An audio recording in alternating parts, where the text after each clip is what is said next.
little chat and whatnot, and after being fed so very well by dear KK Ron, yeah, we didn't need to stop or anything. We got home all nice and swiftly. What about you? Yeah, I got back all right.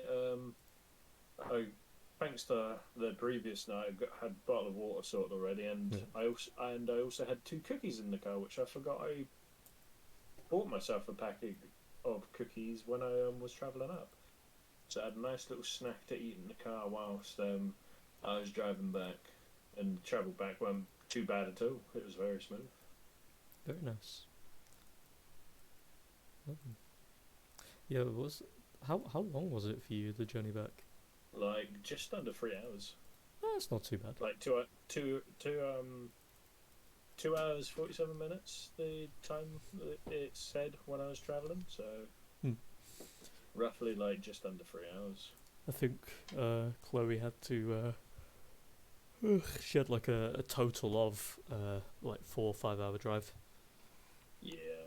I genuinely like, considering it was only like 25 quid she wanted in fuel, I saved so much money. So I am very much thankful to her for that. Yeah.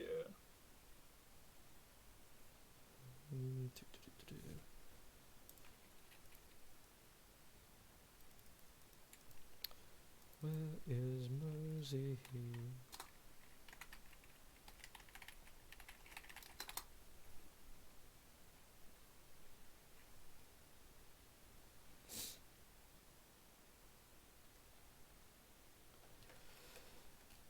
Well, while we wait, I'm going to play some more Fire Emblem.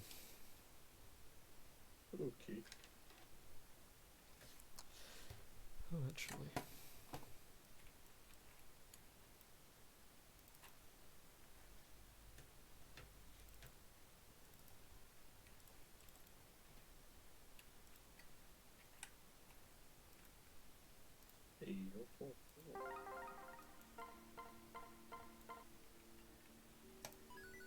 The Ducal Standard.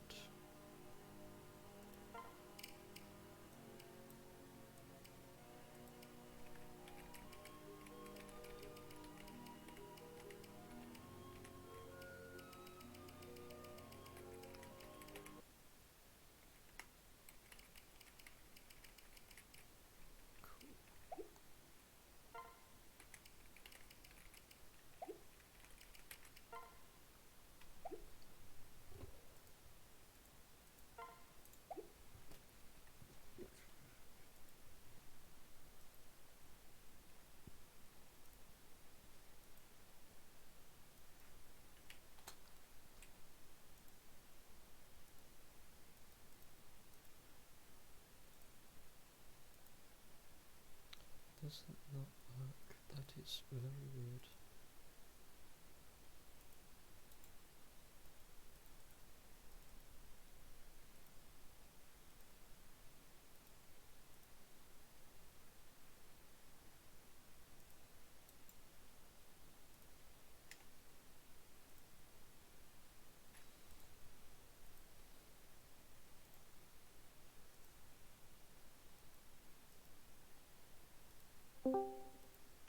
Oh, hello. Greetings. Salutations. Hello. Salutations, you chocolate biscuit bitch. A what now? Just go with it. I'm funny. We can all agree. Okay, sure. Thank you. See, someone gets it. About time. God. I mean, yeah, but all of you are British, so I don't know. There's a humour gap, obviously. Why's it gotta be British?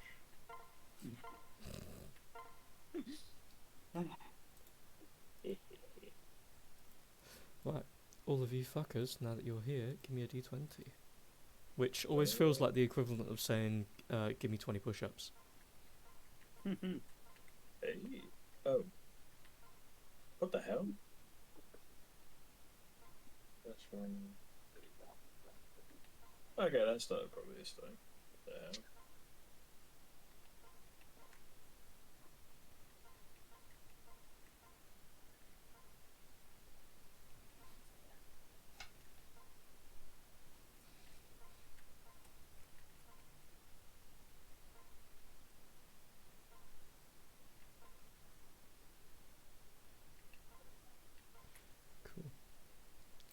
So our loser is dear Vernex.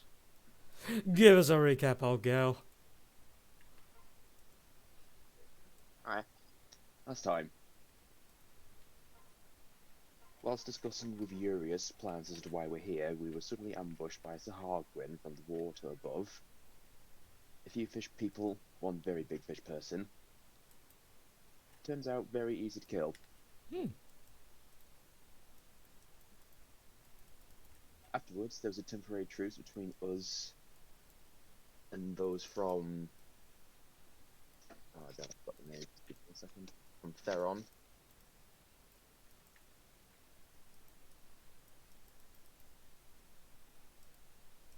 Alright, we were discussing plans with Urias until his leader came back. Her name Orion. She came with us. Was not pleased to see us. Was not happy that a deal was made. So she later agreed that Urias could come with us back to the expedition so long as we left one of our own there.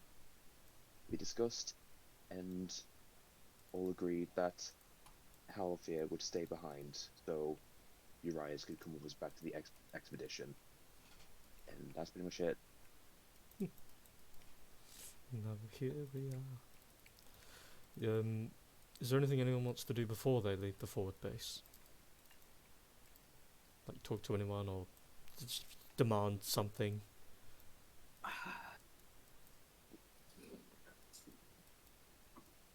The nuclear launch codes. Hand them over. No! No, I think. To be honest, I think we're just gonna start making our way back. Making my way. Back down.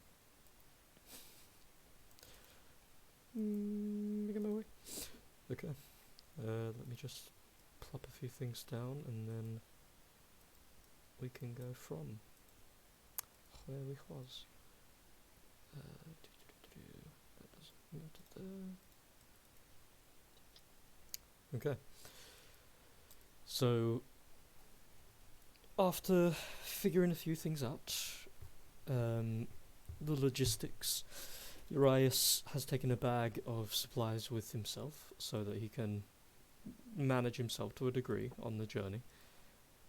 He's got a couple of bags of food and the like. He's got a bedroll, the usual kind of explorer's kit. He's got a couple of these little feathers that look like they're kind of like stone or just really rough that he puts like in laced part of his hair and on his outfit. He takes off his Jinsei captain's leathers, puts them mostly in the bag and wears a bare minimal. Naked? No, he's just not wearing armor. He's got casual clothing on, just so it makes the journey for him a little bit easier instead of lugging behind everybody. But he's still wearing armor, technically. And has donned on a more casual appearance. And as he begins wandering forth with you all, the question I will propose to you all first is, what are you guys doing with the dinosaur and its kid? I've taken it with us. Taking it back to Windle? That is the plan. Okay. So, given the sheer size of the creature, let me just do a few calculations. Also, can someone make me a survival check, please? Someone or everyone? Everyone can do one if they want to. If everyone does one, it will be a group check. Okay. Got it. Ghost!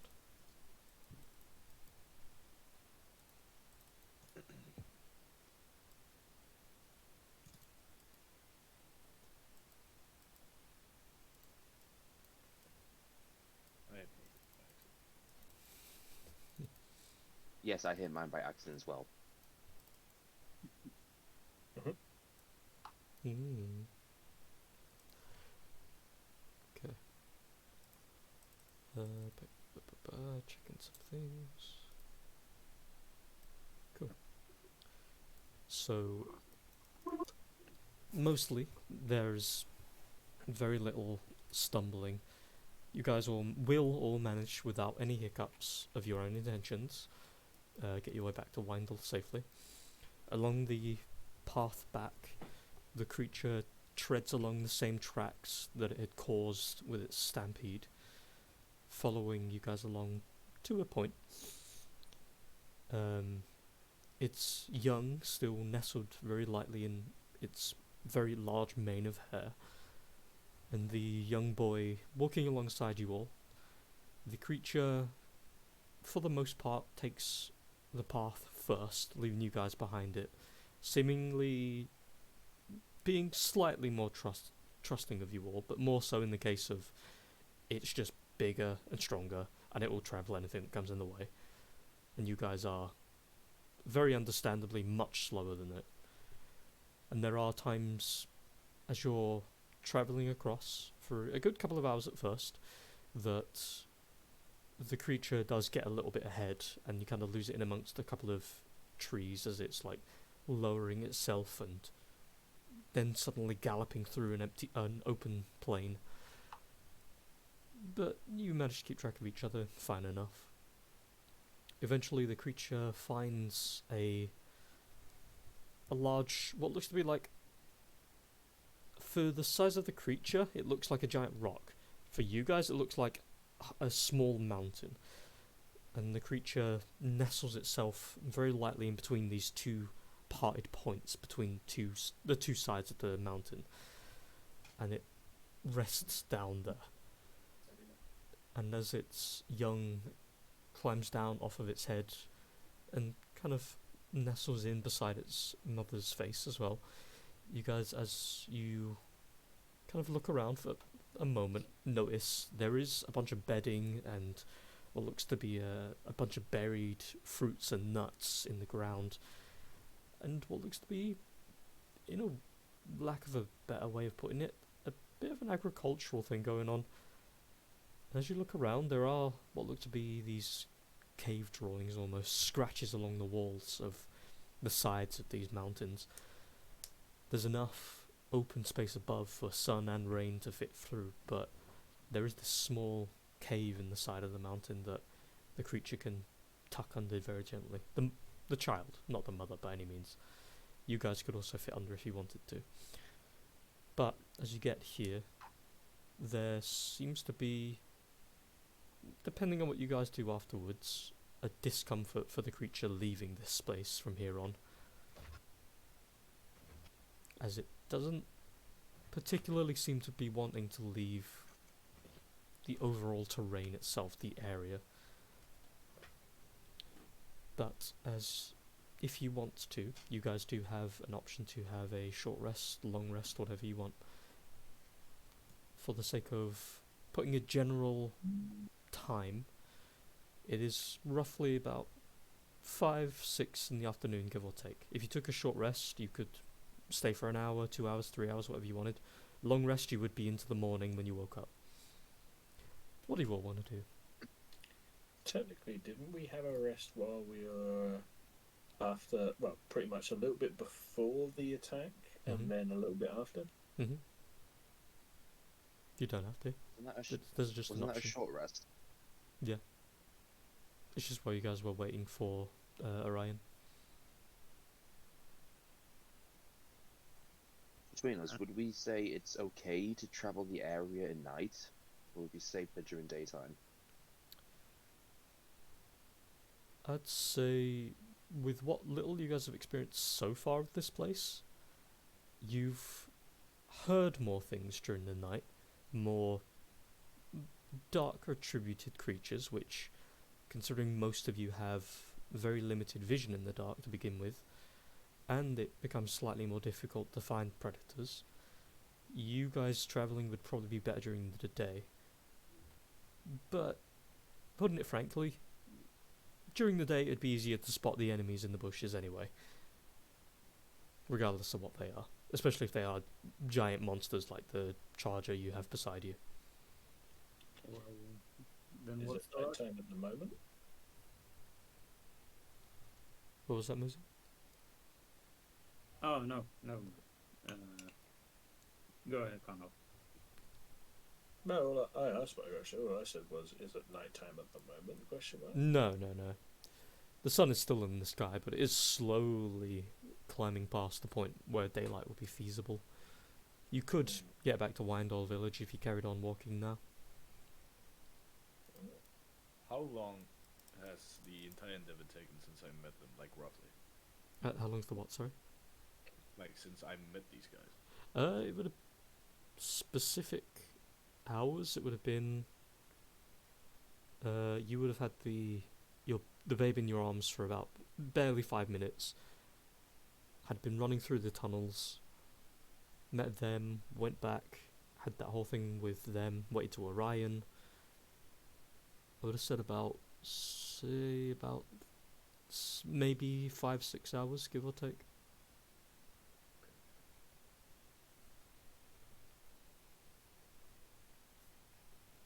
Is there anything anyone wants to do? Otherwise, you can continue the journey. But the mother and its babe is probably going to stop from this point.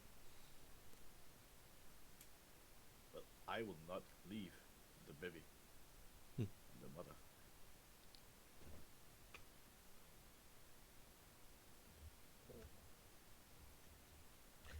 Wait, so the Charger Triceratops is just refusing to leave where it is at the moment, full stop. If you guys started to walk off, it wouldn't follow. It's got a secondary nest in this current location between Parted Mountain.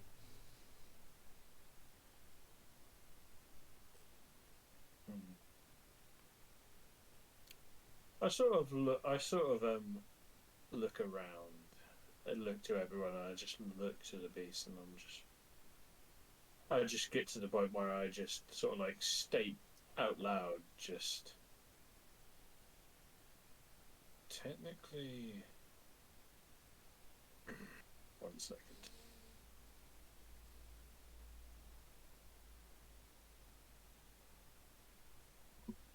Yeah, sorry about it.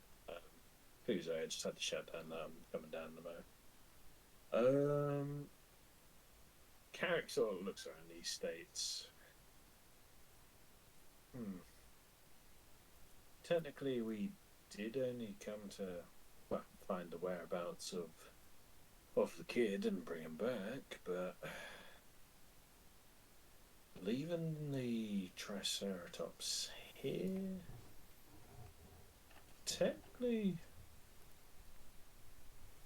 isn't the worst thing we could do, but there are no guarantees that we can't really stop it from charging again if it doesn't come with us. But at this point, making it want to move would probably cause unneeded aggravation. Varnex will just walk up to Carrick and just mention, just out of Urias's earshot. The beast likely went nuts because it was engaged in conflict by his lot. It looks like it's made a home for it here. So if you have any sympathy for the beast, it appears that Urias and the others of his ilk know where to find it.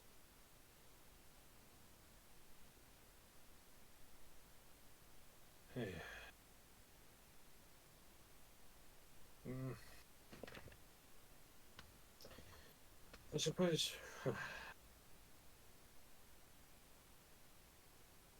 Well, we can't just leave it then, actually, because technically it's found its baby, and the whole reason it started rampaging is because, well, its child went missing, and we have somewhat paired it back with its child, so we can just, take the boy and be on our way. Does sound like a good plan. And by this point, I'd say pretty much everyone who are amongst us right now and people back at the Pharaon camp also knows not to really aggravate it. Am I right in saying?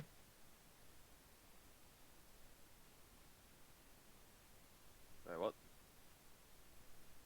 I basically said that everyone in this group, as well as everyone back at the Pharaon camp, know not to aggravate the charge of Triceratops. Sorry, I couldn't hear clearly. Yeah, back. Rude. Left in mid-conversation. Sorry, my parents are cool, and then I got food that's ready, so you know.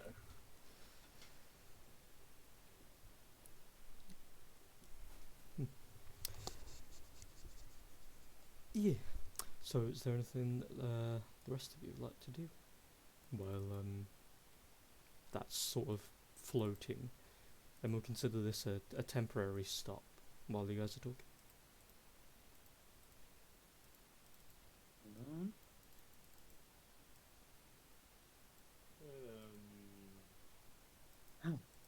So, sorry, I was just texting the landlord about an issue. What did I miss? Nothing really. Nothing. It was one of those out of earshot things anyway. So. Okay.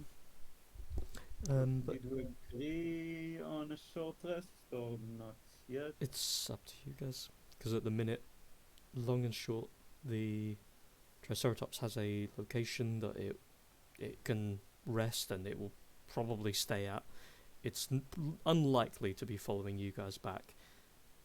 And it's just deciding what you guys want to do from here on. Mm-hmm.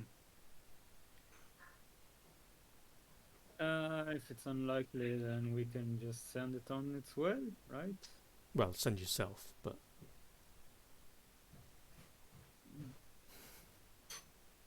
First, we need to retrieve the boy. Right back.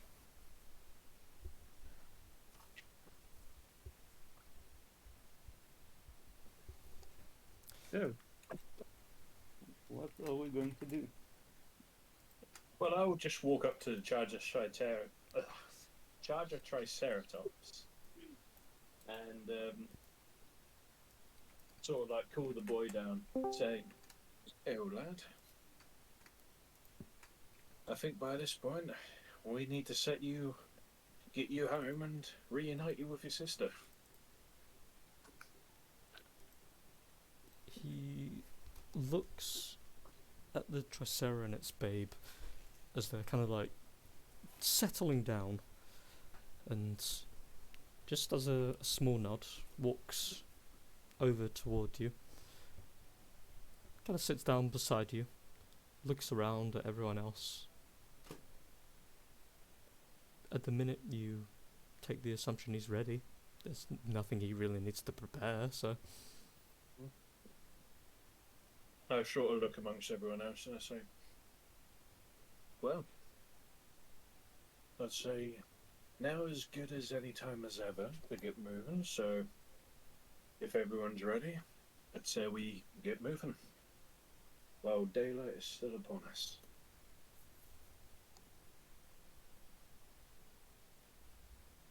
How Everyone say goodbye. long?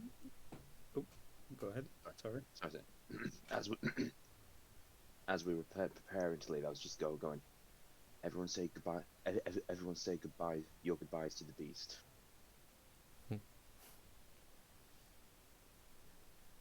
Was he?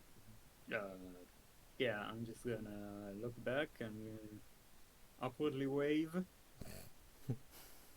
I'll grab the child's hand and I'll just walk towards the beast and just pat it gently and just say your goodbyes, little man.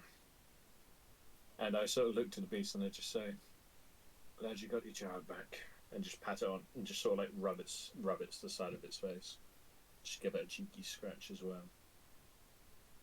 So, with its body rested essentially underneath a canopy of trees between this split part of a mountain, its head is really the only properly visible thing, and as it's looking at the child and you, and its little own babe is in the little cave, nudging into a couple of like gentle bushes, and it comes like gliding over, galloping almost, and stops next to you and the kid. And the kid and the baby kind of like share a little hug for a moment, and the kid kind of tries to mimic a scratching attempt underneath the neck of the big mama herself. It breathes, it exhales out very, very strongly and blows a little bit of wind along the kid and does a little bit of a giggle for a moment. And then he just pats both one more time. Big, big, massive smile. We can see all the teeth. And then he just kind of steps back for a moment and just kind of takes these little pitter-patter, long arm swinging steps. And you see as the mother Tricera watches as he goes, but then rests its head very gently on the ground in front of you. Look. Do we have to leave? I didn't even get to play with the baby that much. As you say that, the child that's sat over there, currently on its butt, just looking over you, kind of like a dog waiting for attention. As you mentioned the baby, it seems to recognize and just starts charging over toward you, like it's actually trying to charge at you. And as it goes rushing over toward you, you're just looking at it first, it's like that kind of, "Aw, my heart could melt," and then you realise it's actually trying to charge you. Everyone's weapons out. It's the baby, by the way, obviously, for context, for everyone. I know. Yeah, and it charges over toward you, and for a moment there's that instinct of like, should I dodge this? And then it stops a couple of feet from you and almost skids a little bit along the dirt and lands at your legs, looking up at you. So, this it doesn't want to leave you, but yes, you have to. Now, be good and remember to clean yourself. Just kind of tilts its head. Triceratops clean. The mother looks at you, just stares, and the baby looks at you with what you can only assume is a gleeful stare. Its head kind of tilts a little bit. Give it a big hug. As you do, you feel it kind of like squirming a little bit to try and fit properly, and its head just kind of like flops onto your shoulder at one point. And then you just hear the kind of like dog-like panting almost. After a brief hug, I'll swiftly put him down and I will walk off. Atlesia must be brave. Atlesia must be brave. I will say and wave. After being put down and you turn and start to walk away, looking back, you give a little wave. The creature starts to like zigzag across over toward its mother and sits beside her cheek, and they both look over toward you all. Does anybody else have anything they want to do or say before they go?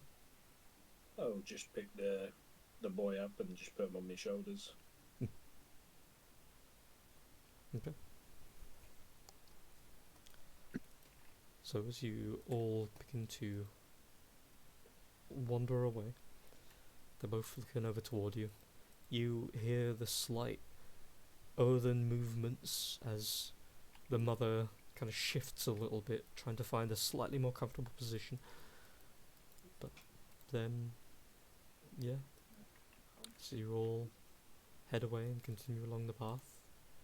Kid looking back a little bit, kind of smiling and waving toward them as you all walk off into essentially the sunset. You spend the next couple of hours. There is a slight backtrack for a moment or two here and there, as the canopy is very tall and it's a bit difficult to tell exactly because there isn't any real landmarks. Some mountains are a good tell, so you start to use some of them. At worst, you lose 20 minutes in your journey trying to figure out a way to get through properly. But eventually, you do manage to find your way back to a certain ridge where you oversee the Windle village, and bippity boppity. Hey.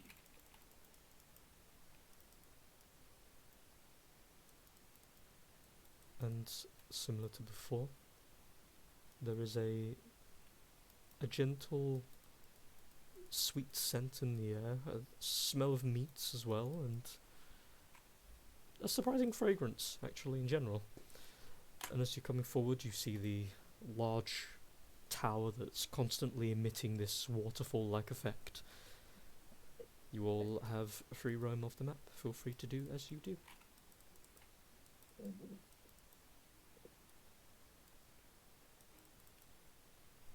Well, oh yeah, we need to add the Disses token on as well. We do. I thought there was one missing. Let me also put your HP on there finally. Ah. You are no longer an immortal object. I'm now very much mortal. You can die now. Ha ha ha ha. I'm immortal. My time has come. So, what you do from here is all up to you. Go crazy. Well, I suppose we walk up to the guy here, Yep.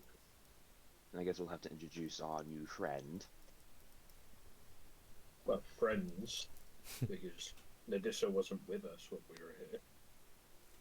And essentially, we've got one less person with us who was known by the camp and actually registered with us as a group for the commission. And now we're more or less coming back with that one less person and two different people entirely.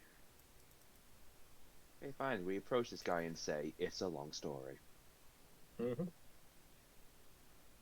Or just let me lead. You guys have control of your tokens. You move them. I sort of like move with the kids still on my shoulders. Mm-hmm. I'll sort of lead the group, and I just sort of like, I'll have I always forget his bloody name, but I want to say it's Urias. Mm-hmm. Urias is the guy we're with, yeah. I have Urias with me, and I just sort of look to him as I'm walking with him, and I just say, just stick with me.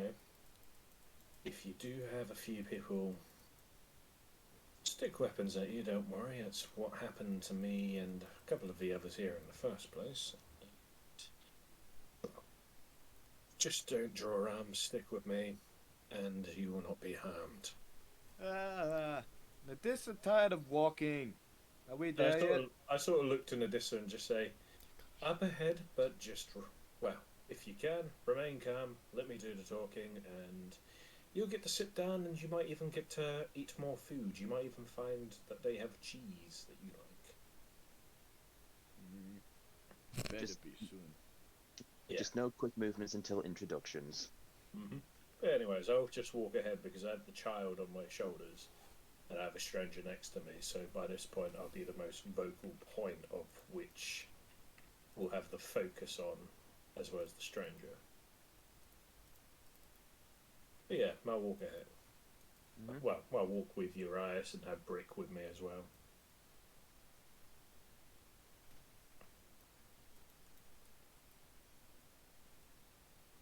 And yeah, I'll just get to this point here with the kid on my shoulder, Urias to my left, Brick to my right. So, as you get here, the guard is... It seems to be a Goliath. Incredibly tall. Stocked, but not like large bouncer stocked. Stocked as in, he could push you over, but Firmly athletic. firmly athletic. Acclimatized to the climate here. Similar to all of the other members, there is blue paint along his forehead and any exposed part of his skull. And he has a warhammer over his shoulder. As you guys come forward, start moving through the bushes. At first, you see he's gripping tighter on the hammer, and then he kind of looks over some of you. And he loosens it a little. He turns his attention away and just... Mostly he just disregards you, really. I sort of look to her and just say, "Hey there." Turns to you again for a second.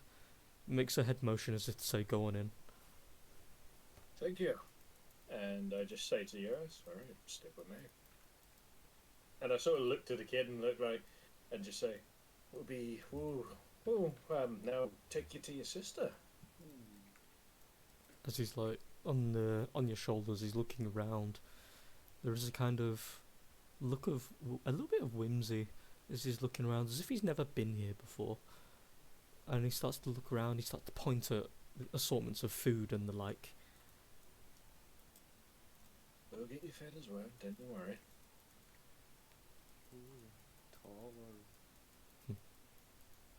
We get to this point. Has anyone started noticing we've come through yet? There's a couple of the Right, commoners okay. that are looking, and you see the commander is currently looking over towards you each. You see her eyes scan over Urias very intently.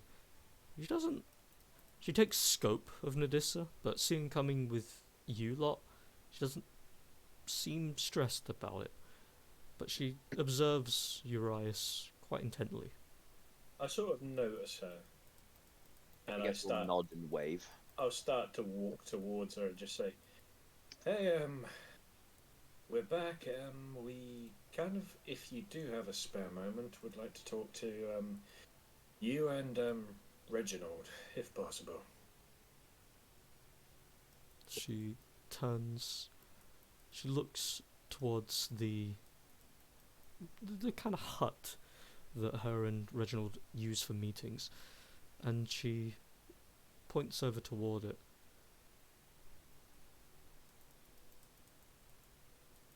Fair enough. And it's going to be regarding the obvious, which I've noticed you've noticed, so we'll talk to you in the tent. She does a small nod, and then turns back to her men. She's currently sat down on this single stool. She's got something held over the fire, and is just heating it very gently. I just look to the boy at this point and just say, "Right, now we just need to find your sister." Okay. And I sort of bounce him on my shoulder a little bit as I start to get moving. Okay. I sort of look to the Urias and I just say, "Right, let's start moving."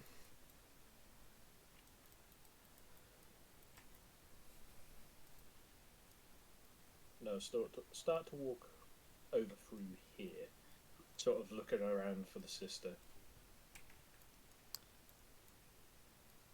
Before that, as the others, Brick is quickly just gonna...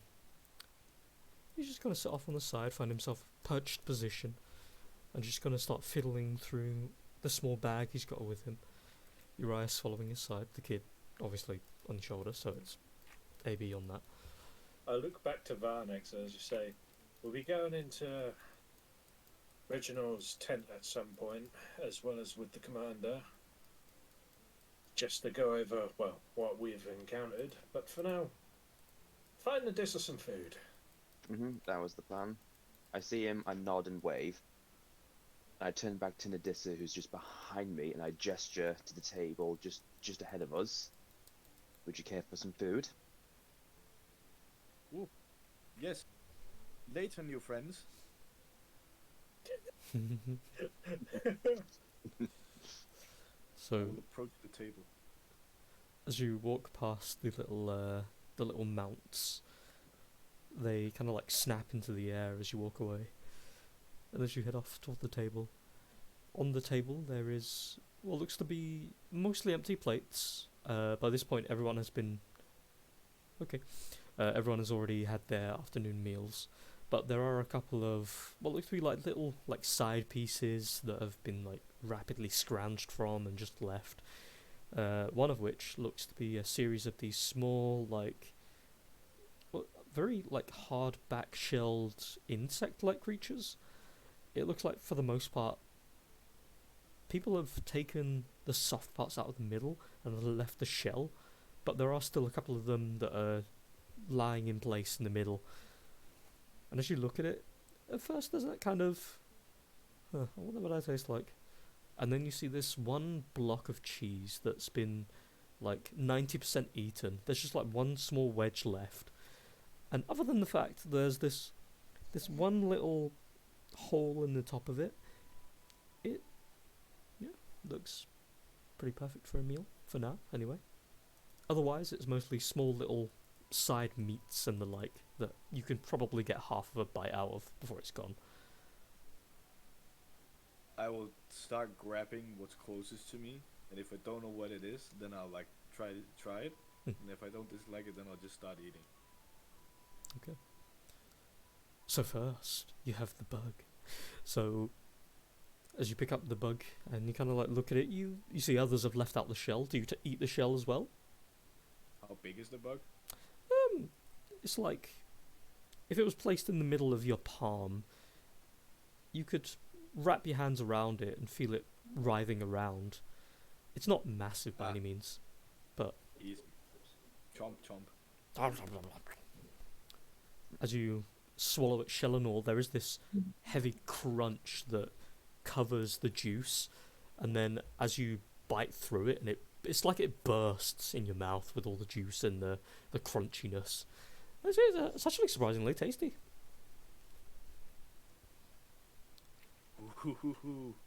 I'll just start grabbing stuff, like in handles.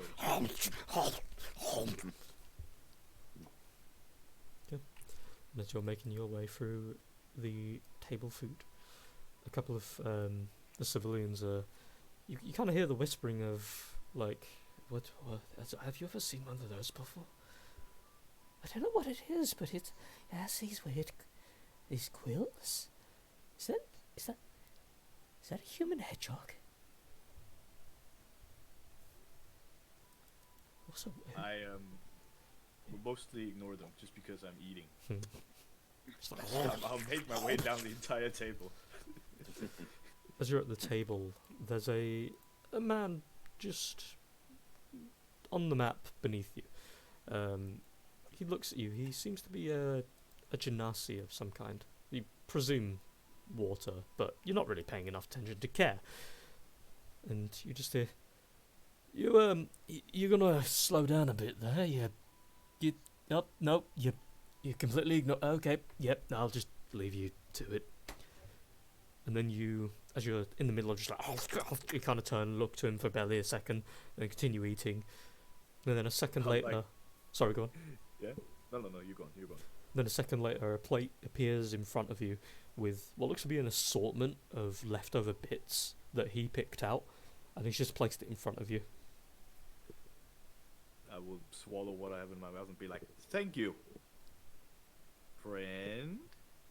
He's leaning back in his chair a little bit. He kind of looks you up and down. Yeah, sure, but why not? Holds out the hand for a handshake. I'll like sniff the hand. Kind of looks at you with a bit of confusion at that. I assume, even though his palm probably isn't facing up, that he wants some. So I'll grab like a few of like 3 of the bugs, or like whatever fits in 3 feet, and I'll give him to him gently. Like splashes in his hand, and he just looks at it and goes, "Oh, yeah, that's what I wanted." Slowly brings it up toward his mouth and just... I will visibly smile at him. What are these? I'll say, holding up a bug before eating it. I don't exactly know. They're just something they kind of found in the forest that grows in abundance around here, apparently. I try to avoid them, but the crunchiness is actually surprisingly very good, so... Medusa loves the crunch. He kind of looks looks at you again. What, you came in with them, so I'm assuming it's all fine and there's some story behind it, but what exactly are you? My name is Nadissa. What is yours? Weird. Never met a Nidissa before. This is not a Nadissa. Nadissa is Nadissa. Now you've... Oh. Oh, okay, yeah, you're a... Yeah, Talking. I approach behind and say, he means his name is Nadissa. As to what he is, we still don't quite know. Yeah, Isn't that that's interesting. I look forward in trying to figure that out. Well, my name is Edric. Pleased to meet you. He holds up his hand again, but this time, still looking you in the eye, takes your hand, places your hand on his hand, and then he shakes them both, and then he takes his hand away.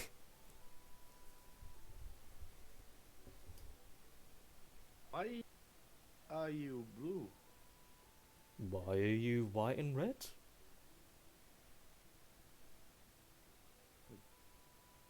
Nadissa doesn't know. I mean, the same answer here. I was born this way. My parents were... Well, technically my parents were a degree of rocky brown and fire red, but... So it doesn't really make sense why I am how I am, but it just is how it is, so...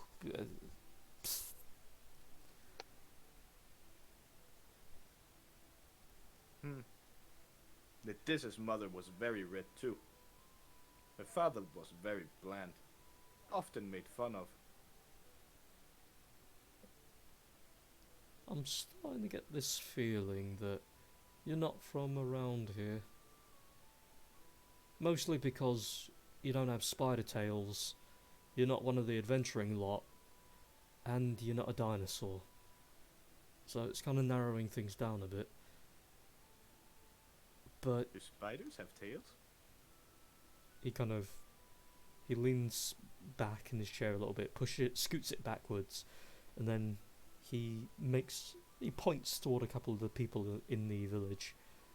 If you look and pay real attention, you'll see that some of these folks here are Aranea. They're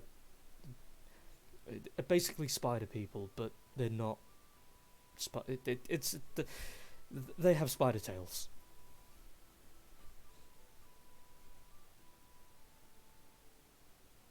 Ooh. It's more like legs, I think is what they said, but they look more like tails. It's a thing. I didn't want to seem rude. Legs and tails. Okay. And then he kind of like just gingerly like pushes another plate toward you. And he picks up Well, thank a you. mug and starts Now to drink. Nadissa is thirsty, and I've seen water. I'm headed for water. There's this 5 foot tall gate in the way that goes all the way around toward the trees. Do you just hop straight over? Yeah, you bet. I can't go through it, then yeah. Make me a dexterity check. You bet, fam. You want a dex check? Yeah, boy. You get it. Very nice. So you jump up, grab the rails, your feet fly over underneath your ribcage, and you land very lightly and very elegantly just behind the water trough. Nice. I'll like kneel up to the water trough and like, form my hands as like a bowl, and then I'll start drinking. Okay. As you start to take little sips, you start to hear this kind of like squealing, or kind of like, wait.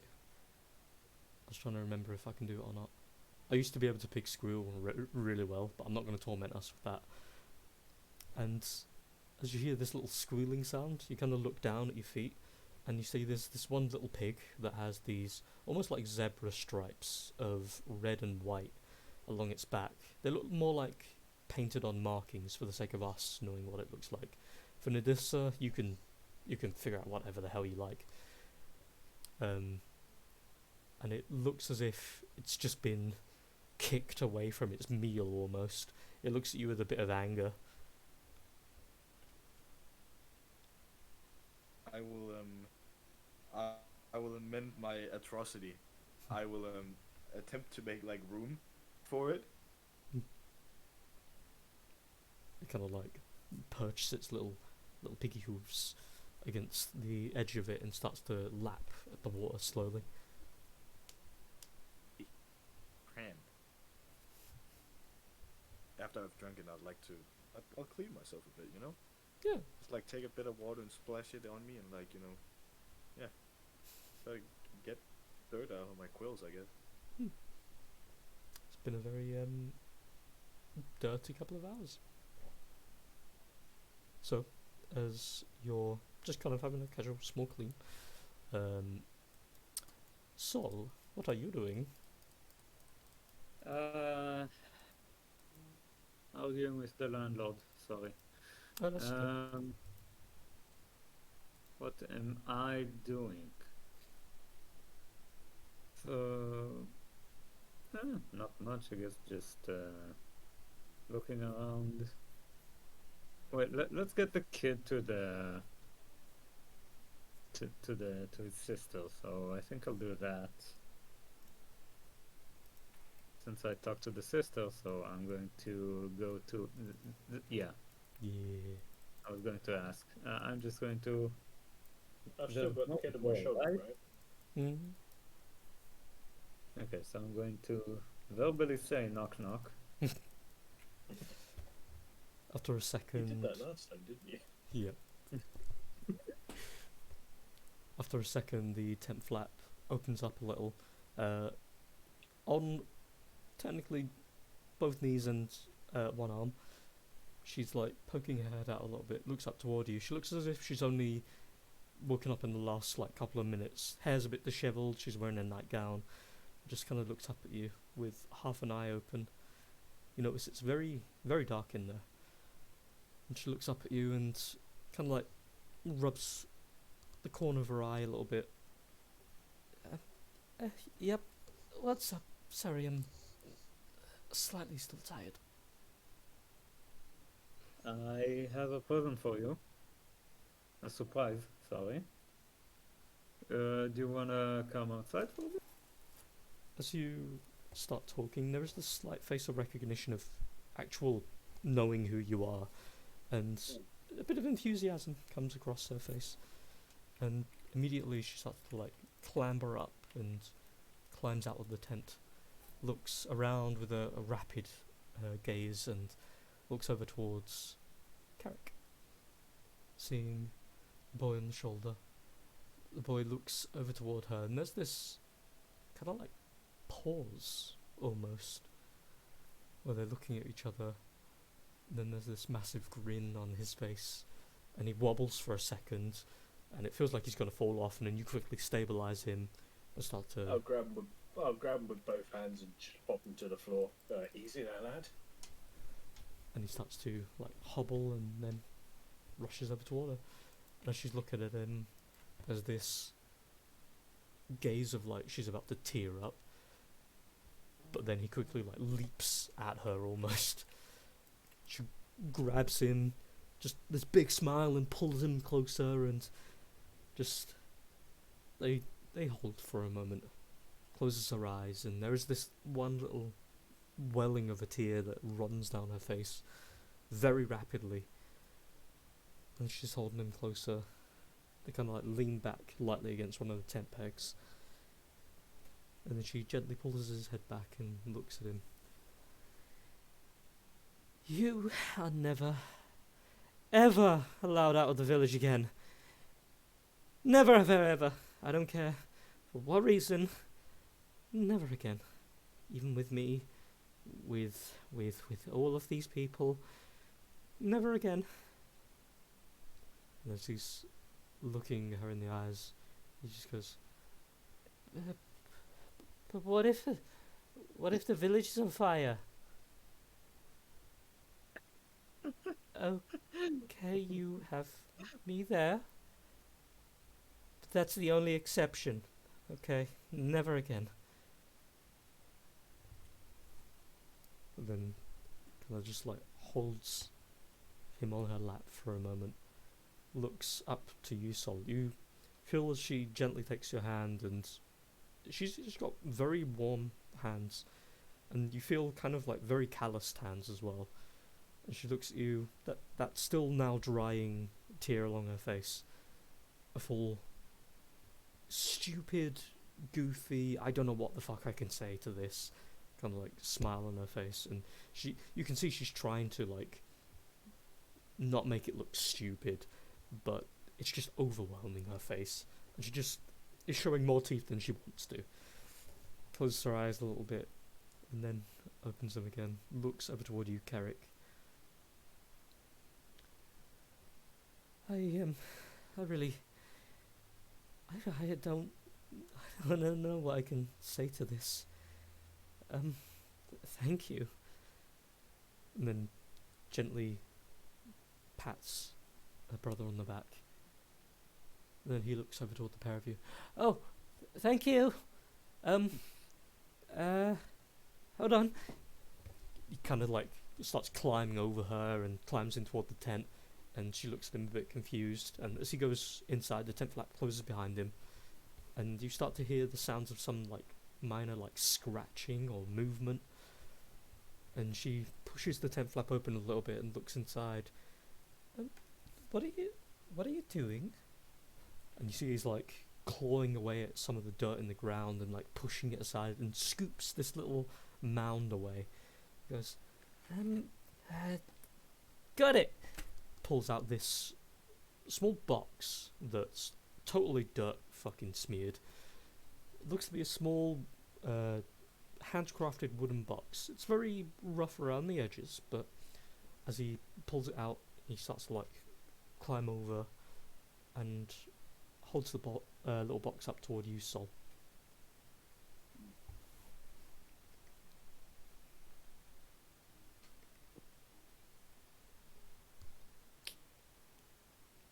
She's not saying anything, or Nope, she's currently looking very confused at him as he's holding it out. okay, I'm going to say thank you and take it from him and look inside. Okay. There's this very very small like metallic clip that connects the two wooden parts, the hatch and the bottom half, and you kind of like flick it open very lightly, and inside you see these what look to be two little like opals almost. They're not protected by anything. Inside is just more dirt that's been pushed together, and the two opals are at the top. And as you open it up, he looks at you with that face of kind of like, yeah, it's awesome, isn't it? And he's just waiting for some kind of response. What is it again? It's two opals on the inside of the box. They look kind of like tiny marbles. So I'm definitely going to look surprised, and I'm going to ask, where did you get those? I don't remember her name. A woman used to live here. One of the looks at his sister for a moment as if he's trying to get her to give him the word, and then he looks back at you and goes, "Oh, the Mayo sister. She gave me them. Said it'll help if I need to talk to my sister." It'll help if you need to talk to your sister? Mm-hmm. How so? He just kind of looks at you with a bit of a face as if he's confident for a moment, and just goes, I don't know. Do I feel any magic from it? Make an Arcana check. Kinda. Ah, fuck, right. Alpha had detect magic. Fine. Arcana. Oh! Damn, bitch! I'll say, because of that fucking check, these, let me get the specific name.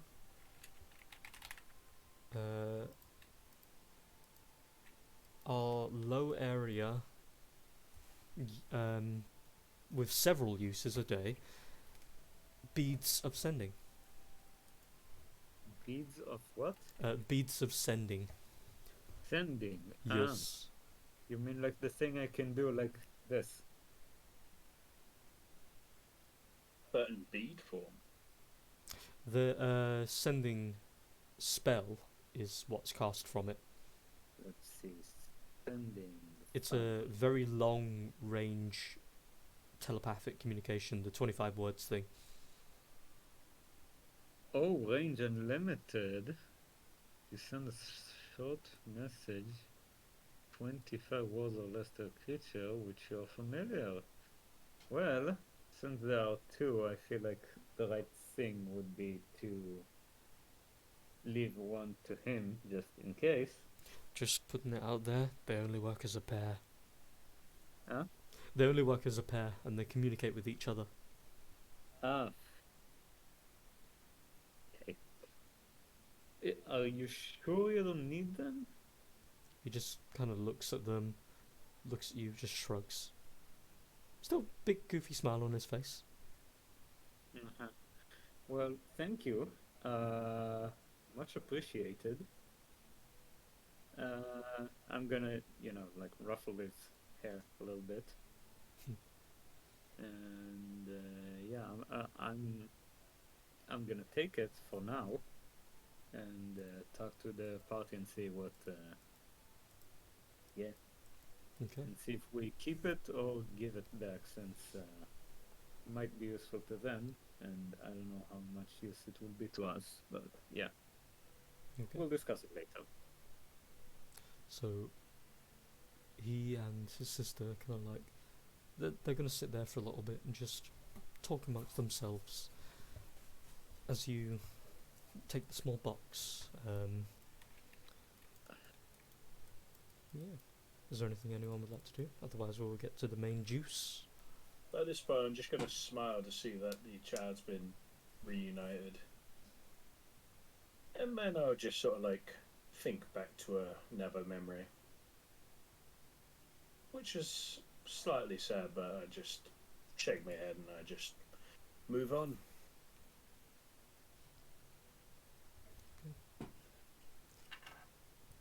Well, if no one has anything.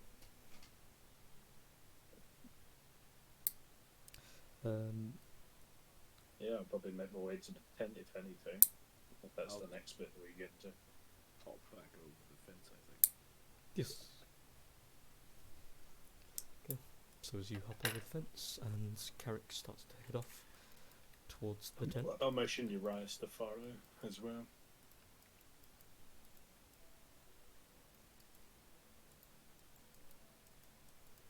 And as you guys are wandering along, he's just observing everything.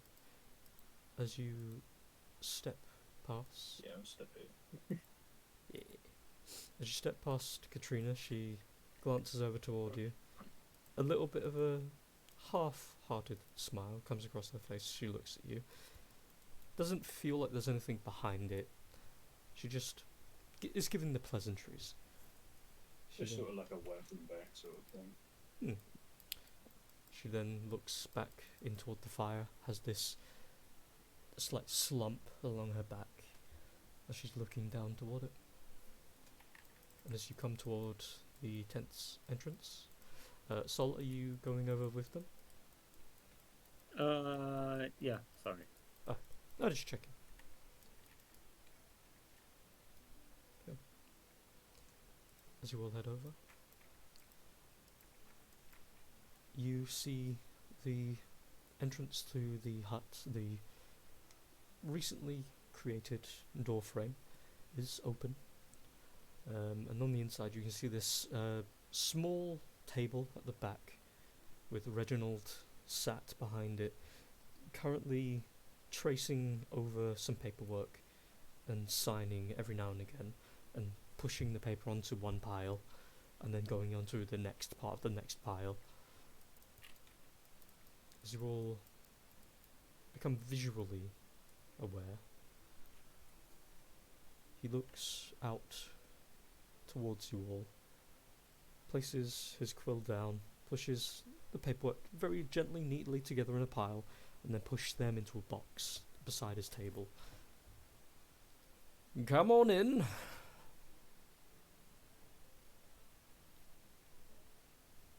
I sort of look to the others and just gesture like, okay, let's go on through. Mhm.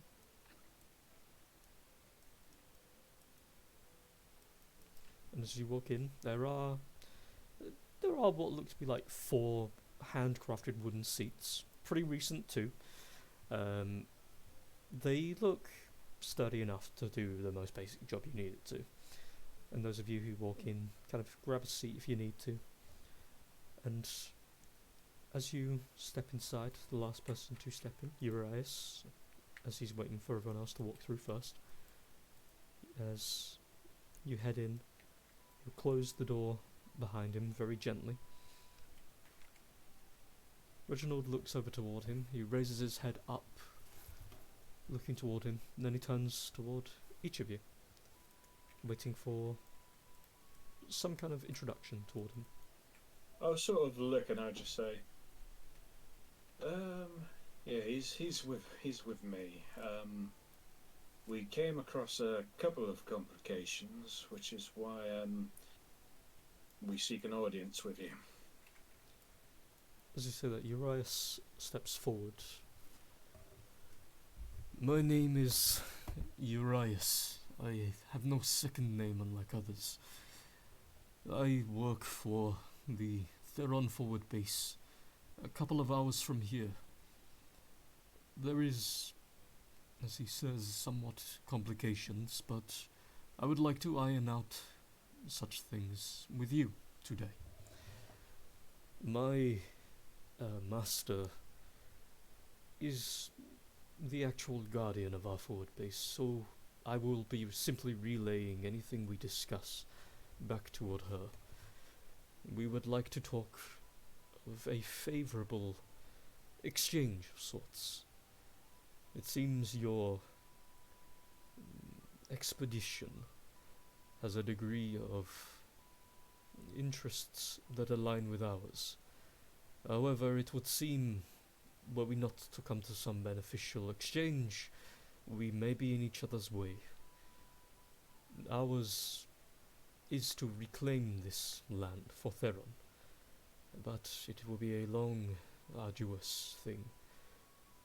My people are not against taking down the many clans by force. We have the manpower and the time to do so. But if you can expedite some form of civilized relationship, it might make things a little easier, and there may not be bloodshed required. But we will eventually come down to insert our own systems. I wish to see if there is any way that we can work together. And Reginald is just sat there. He is actually still wearing his armour, a blade over his shoulder, a long sword, and a length of a great sword, but thinner along his back as well. As he's looking forward, he just looks him up and down for a moment. Interesting indeed. I'm rather curious, though. Your people from Theron, if you have a claim to this land, why has it taken so long to mobilize or put any degree of diplomacy here? And if you're going in with an iron fist, then that's going to be a problem. A lot of the people I work alongside are parts of the other governments of the world.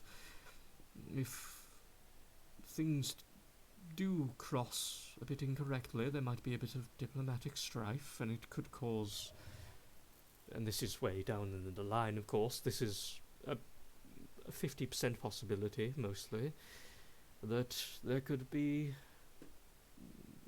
I don't want to use the word, but localized wars, or wars in general. And that would not bode well for all of us here. But I believe we should get on with that personally at some other point. It is nice to meet you, however. And Urias does a low bow toward him. Reginald gives him a nod, and he does what looks more jokingly a bow in return, but it's a half-hearted attempt.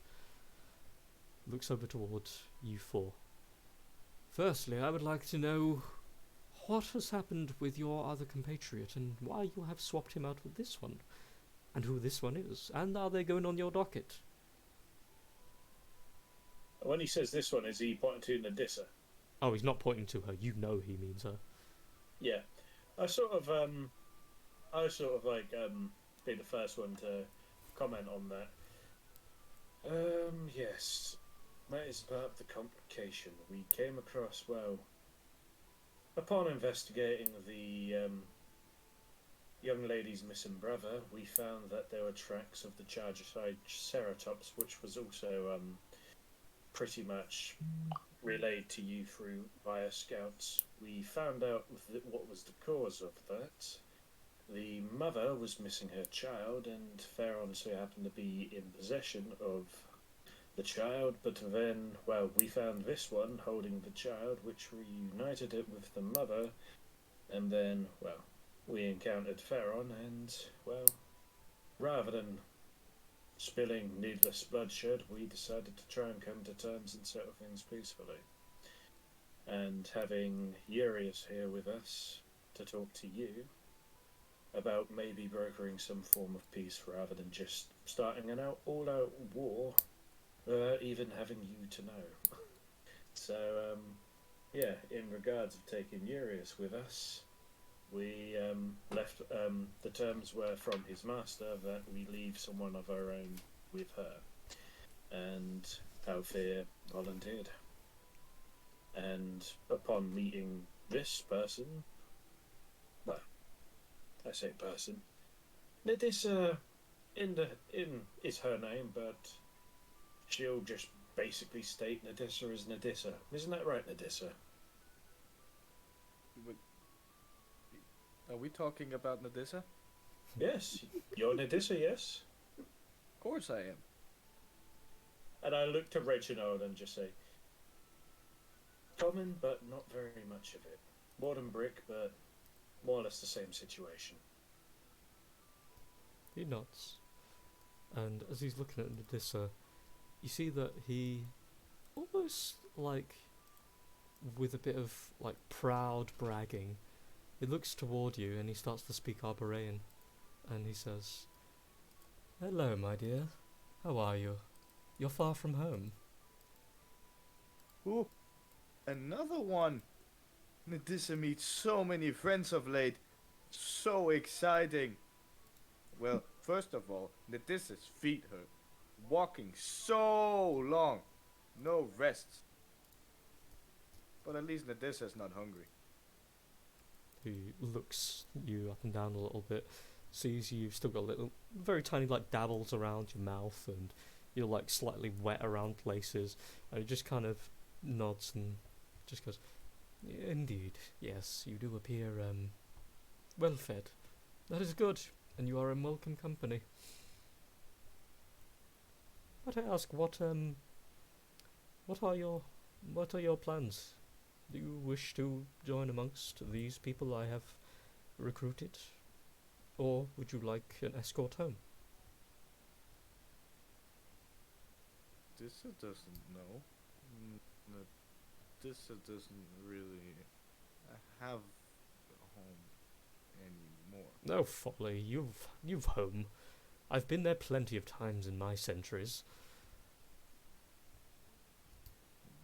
Not anymore. Mm. Well, if you plan to stick around, even if it's out of curiosity's sake, I will happily reimburse the people you're with here, so that you may live some degree comfortably if you wish to stay here while I find out some information about your home. Or you can follow these people, make their job a little bit easier. I presume you've skills. Your people are typically well versed in the martial arts or the magical. I presume you're in the more martial. Medusa knows how to fight. I thought so.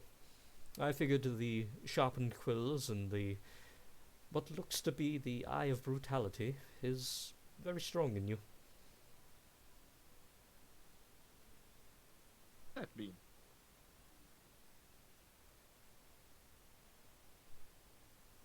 Kind of like tilts his head a little bit with a raised eyebrow. But with somewhat other things going on at the moment. So, if you come to a decision, you let me know. You have free roam to go back and forth, but if you would be so kind, the people here do not have much. Anything you take from them, I would ask you give them a service in return. If it's collecting other food that they might ingest, finding rare ingredients that they might use in potions, or other assortments of creational or recreational tools, just anything that will help. Be fair with them. Medusa would like to help.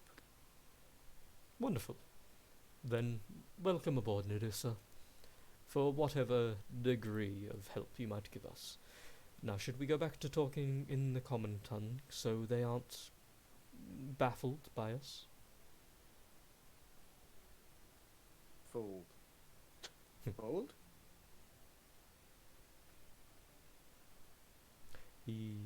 Fold.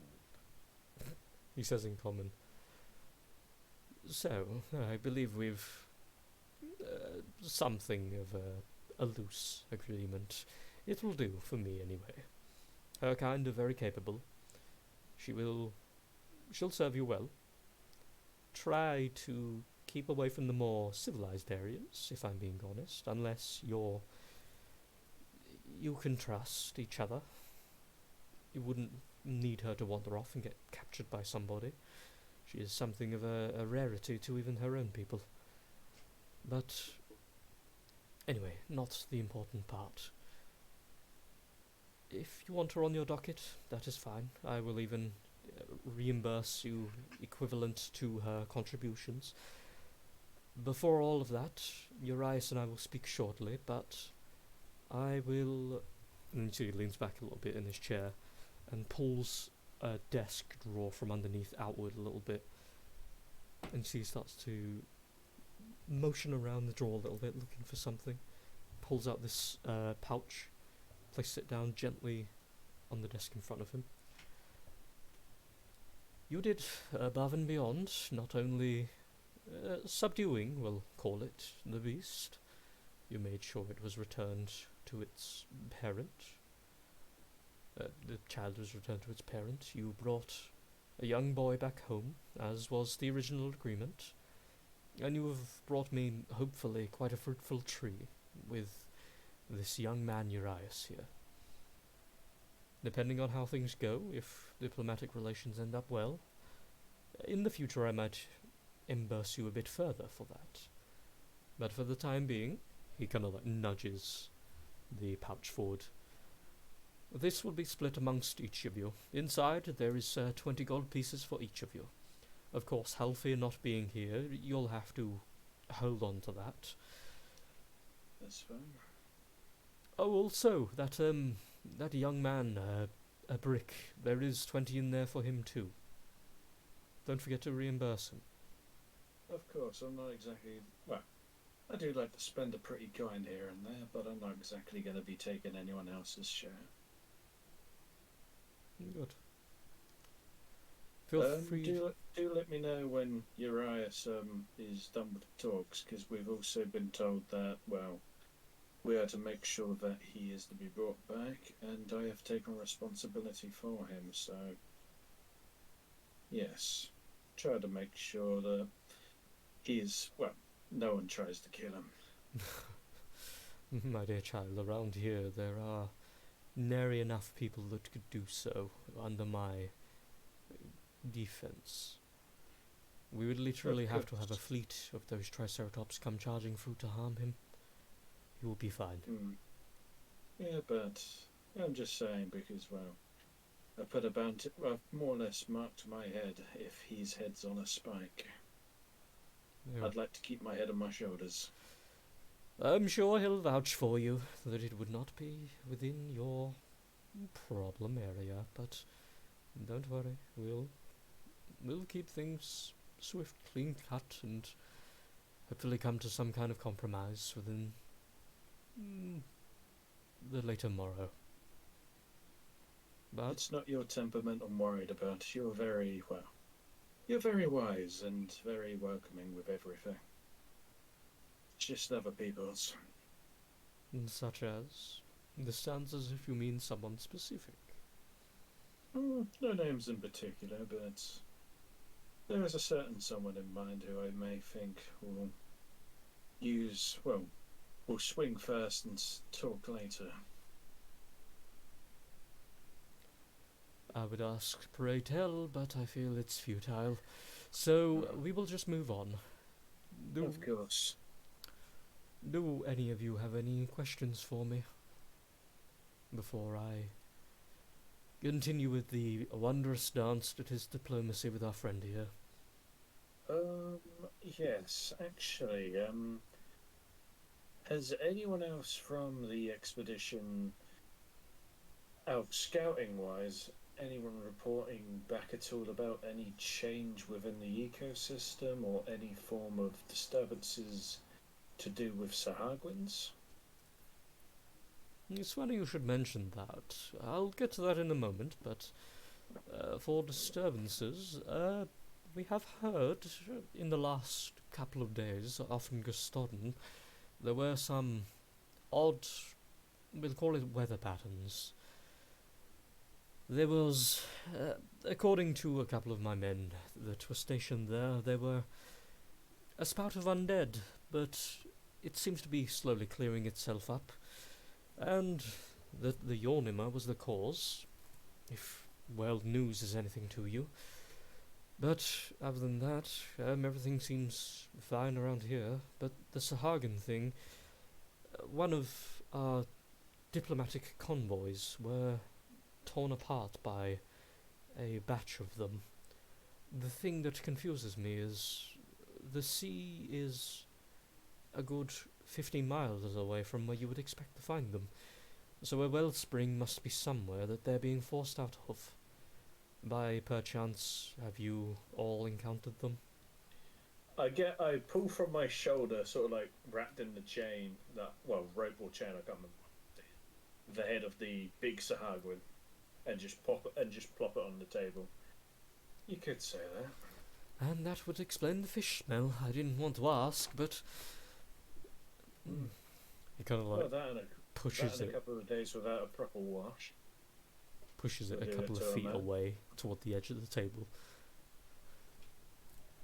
Well, wonderful. That means that one of the reports I had were true about these, and then he points toward outside, and you get the general direction he's pointing in is toward the tower.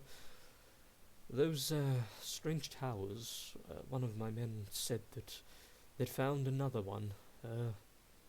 It was like a large boulder tower or something of the sort. Similar to what you'd mentioned finding in that Sphinx's lair. There was another one that had been, for lack of my better words, erected recently. Okay. Recently? Yes. a little bit after your own encounter with the one in that cavernous system that you originally all had come out from. There had been another one a little bit along the east shore that had popped up. It seems you're not the only ones seeking to awaken whatever resides inside of them.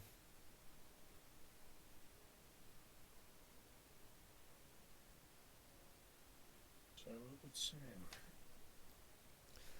Perchance, given the details your friend Halfir had alerted me of them, if they really are elemental gateways of some kind, they probably cause the natural terrain to alter based on its desired element. I would assume that the Sahagin that typically reside at the ocean level, they're losing ground.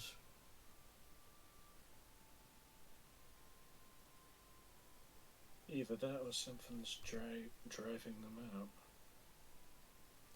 Well, I can always pinpoint on your maps where each location is, the Sahagin attack and the location of the tower, and you can feel free to take it amongst yourselves to go to either or if you are curious.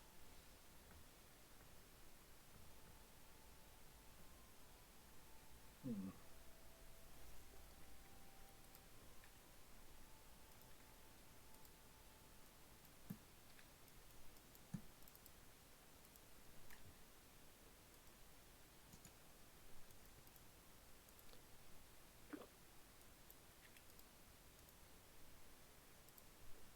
Anything have they want? Anyone have anything they want to say or do?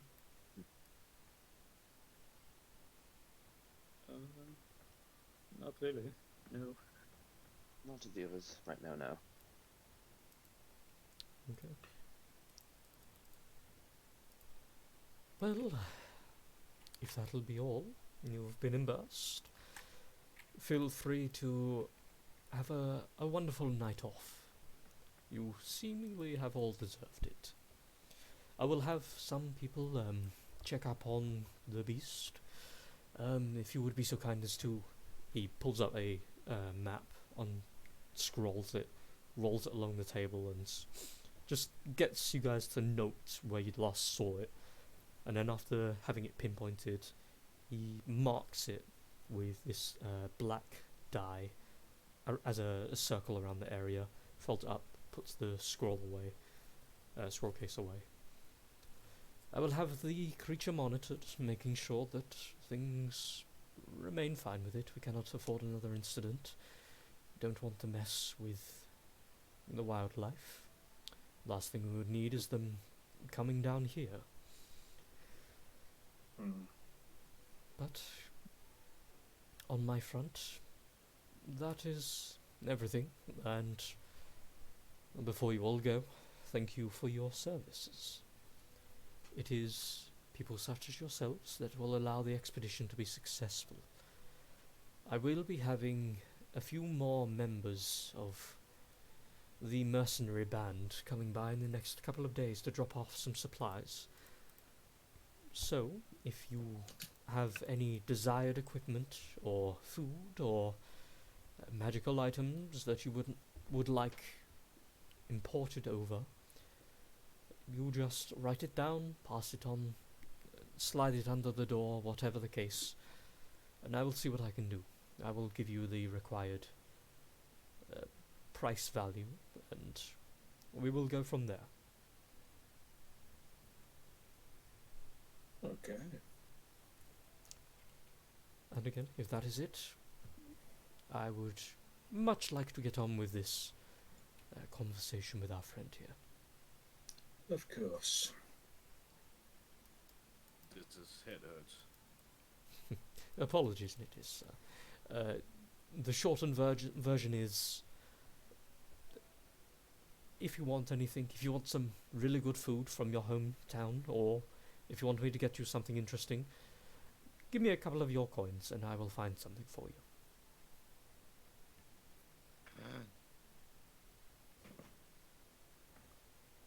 Well, we would does the Dissa want?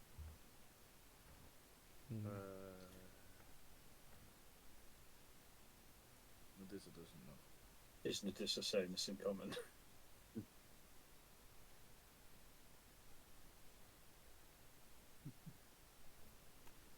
Is that a yay, nay?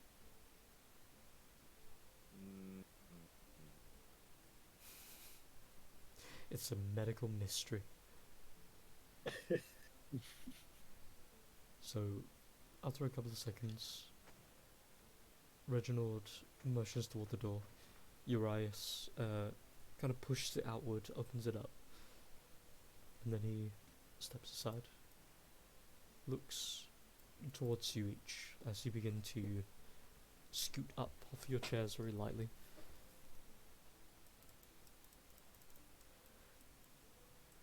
Is there anything anyone wants to do? Otherwise, you can pretty much have a long rest from this point.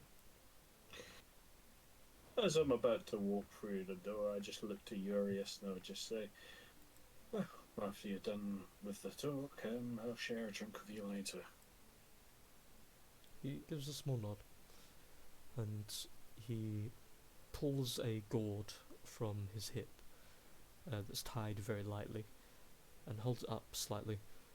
And I will share with you some of my hometown's beverages. I certainly hope that the stuff they create here is just as good. I sort of look outside and just say, I sort of like get close, whisper to him and say, some of it's alright, some of it's somewhat room tempered, so it's a 50-50. I'll take it. Garrett gives off a bit of a smile before just lightly patting him on the shoulder as he walks through the door. I'm gonna casually yeet. And so, after a couple of seconds, the door is closed. You hear the sound of a chair be pulled up and placed into the back of the room, and then from then on it's just the sounds of very quiet muttering on the other side of the hut.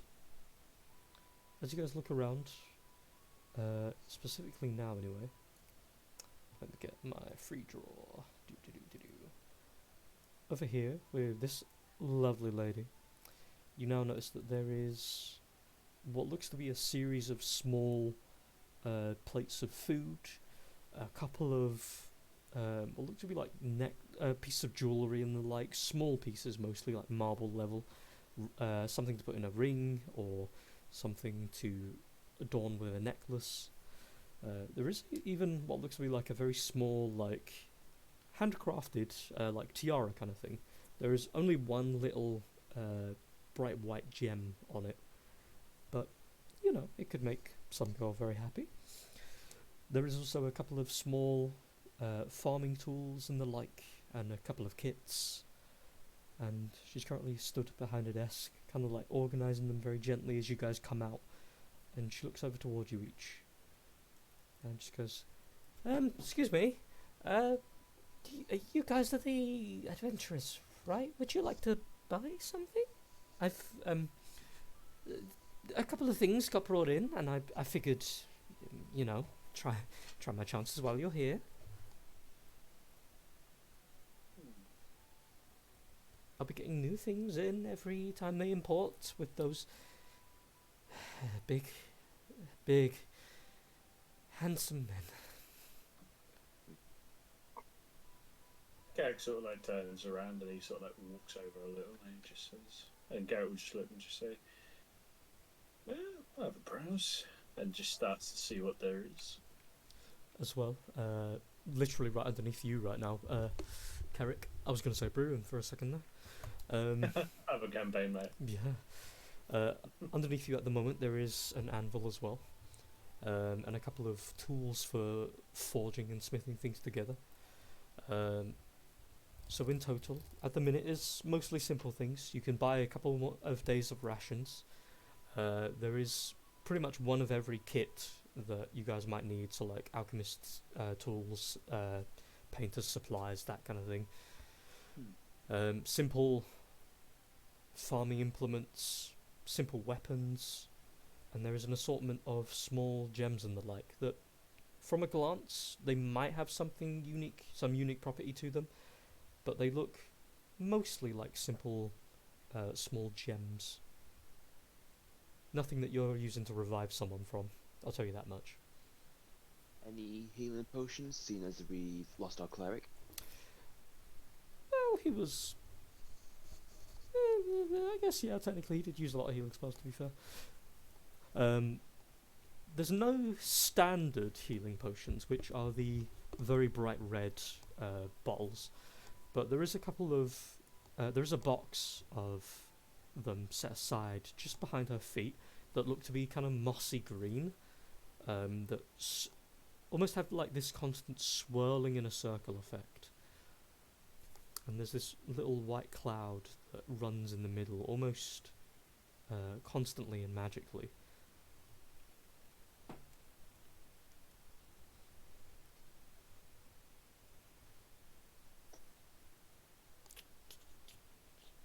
So, what? Not exactly healing? They don't look like healing potions, but they could be. Ooh. What is that? She looks down at the table first, and then looks at your hand and notices where you're pointing. Oh, she leans down, picks them up, places them very gently on the edge of the table, and kind of like pushes some things aside, holds them forward. These are sort of my own. Apparently, it's very difficult to get healing potions imported because most governments hoard them, and you'd have to get specific shops to do it. It doesn't matter. I've made some. They work. You made these? Yeah.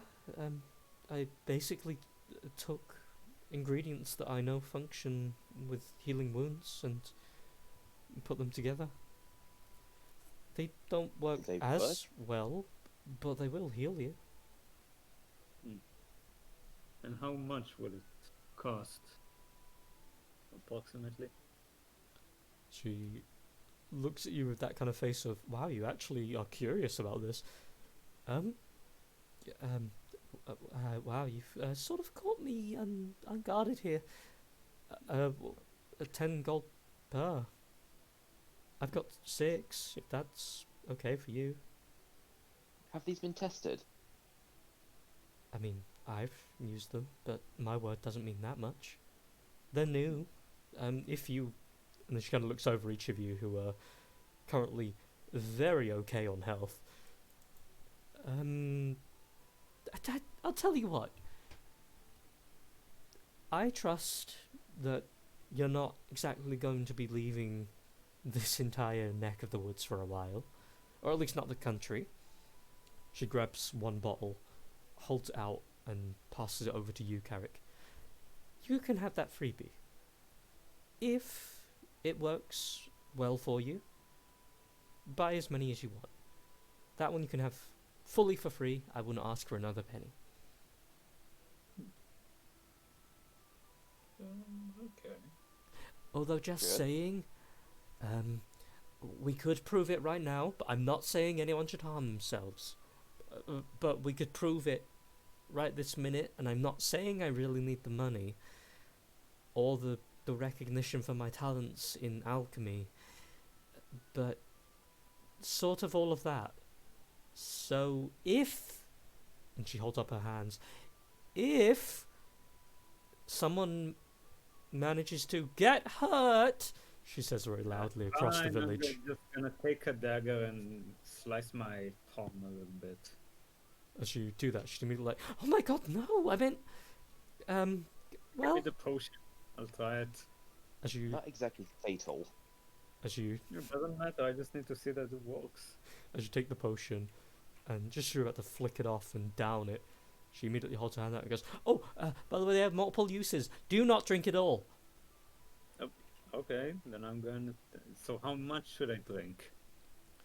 She looks at your thumb and just goes, a little sip will do for that. And then, as you've got it held open, you kind of just look at her for a moment. You take a very tiny sip, and before it even reaches your mouth, there is this foul scent that runs into your nose. And for a moment, there's that gag reaction where you're just like, oh no, I can't. What do you want to do with that? Do you still drink it? I'm just gonna ask her, is this supposed to smell this bad? She kind of turns away for a moment and starts scratching the back of her neck.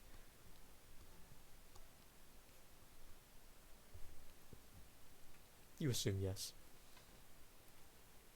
Fine, I'm just gonna close my nose and take a sip. Okay. So, you close your nose. There is that kind of moment where you feel your throat's like tightening. You're just like, no, we can't drink this. No, no. You take a little sip. As you taste it, it's like someone. It's like it just tastes like grass, and it's not disgusting exactly, but it's not what you expected. And you're lucky that it's only a little sip that you have to taste. As it goes down your throat, you feel this very slight warmth running down your neck for a moment, and then it's gone. And you kind of look at your thumb, and then your body just gets suddenly very warm for a second, and then you see the cut start to close. And now I can give you the statistical stuff. These potions are equivalent to 20 HP. So when you're using them, you can drink as much equivalent to the HP you need. So, yeah. And when you run out of the amount in the bottle is expended. Instead of just, you must drink it all, get all the effects. Okay. So how much did you say you have? Well, I've got 5 now, so... And how much do you want for them? 10 gold per. 10 gold each. I'll tell you what. Since this is still, like you said, experimental and the smell is quite foul. She immediately holds up her hand and goes, I know what you're about to do. No.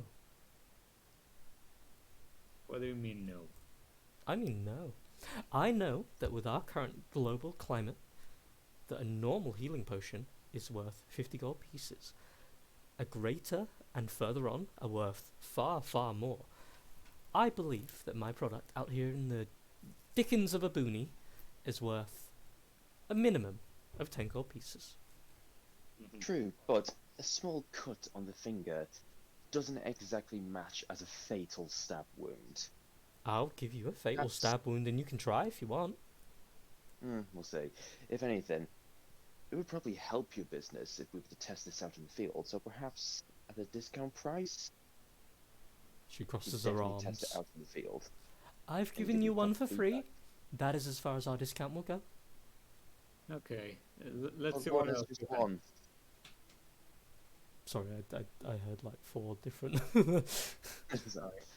Mazza, you go first. Okay, let's see what else you have. Maybe we can talk about the deal later.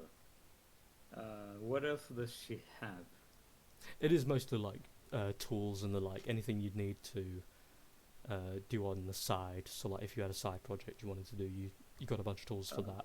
At the minute it's mostly bare minimum. It seems Any like a new shop. cartography tool? Oh, what, sorry? Cartography? Yeah, boy. Okay, how much for the cartography tools? That will be 15 gold pieces. 15 gold pieces. And she just have other trinkets and such. Yeah. Any other potions? It seems it's just the one. She has empty bottles stacked up, but beyond that, no. Okay. So you're saying 5 potions for 50 and 1 cartographer tool set for another 15. Yes.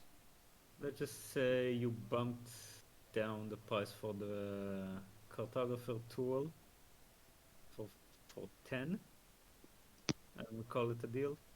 Make a persuasion check.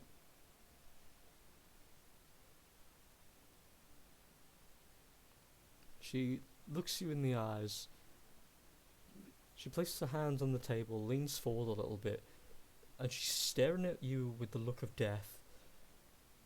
And then she You smiles. get the full price for the potions. That's what you said they're worth. She smiles, crosses her arms, nods. You have a deal. Pleasure doing business with you. And with you, and I hope it's fruitful in the future. And now that I know there is a chance for people to enjoy my product, I'm going to try branching out. You see that she puts a finger to her lip, looks off in the distance a little bit. I'm still a junior alchemist, so if... Here, I'll make another deal with you. I'll take off another 5 gold from your total. If there's any ingredients that you have that you can bring me each and every time you're back from your adventures that can be used for my potions in the future. So that way... Let's say you'll give us a discount for future potions based on how many things we bring you. Seems a bit more fair since we're the ones putting our necks on the line for it. She, still looking up, thinking about it, then looks to you, gives a small nod. Plus, we Deal. will be testing your potions in the field. She points to you. True. I believe we can come to a very fruitful agreement. Nadissa would like some fruit. She holds out this very like porcupine spiky fruit, throws it over toward you. It's yellow. It has like large pointed out parts, and as you kind of like grab it, it doesn't like stick into you or anything. It feels kind of like they're bumps or grooves more than anything, and it feels very tender. It's like a squeezy ball as well, weirdly. Take a bite. That will help with incontinence. In Kanhu? Don't worry about it. And then as you take a bite, it's almost like chewing on a biscuit. It's a little bit of crunch, and there is a slight sweet taste, and then it gets a little bit bitter, and the deeper into the middle you go, it gets more and more bitter.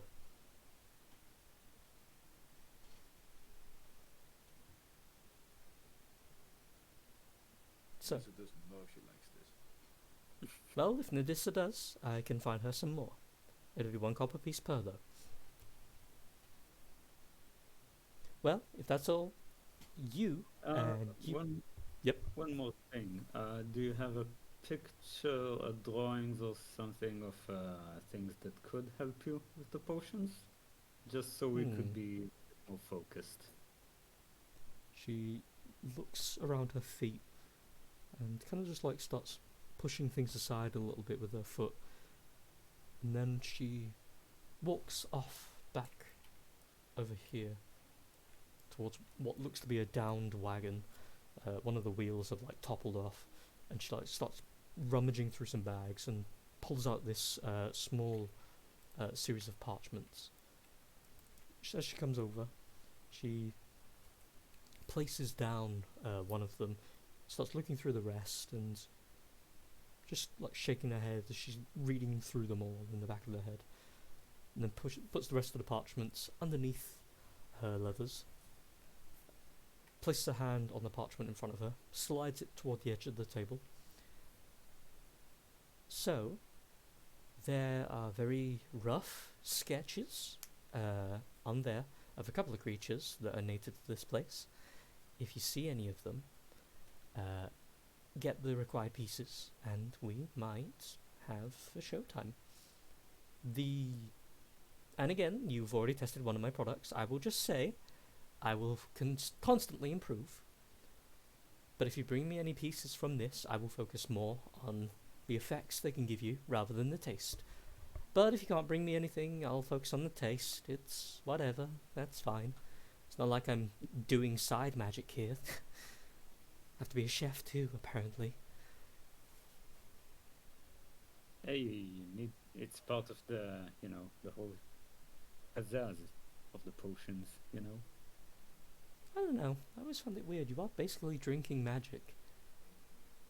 Found it weird that magic has enough of a sense of self to be tasty. But that's whatever. If you find any of those, you let me know, and we have a deal. And I will make you anything interesting that I can find. Great. I will put that list on to your sheet, Mozilla, when I find it. I already put something like in the rough sketches of potion ingredients. Yes. Yes. Okay. So, potion total is 12.5 each. 12 gold and 0.5. Which would be silver. Oh. Yeah. So everybody deduct 12.5.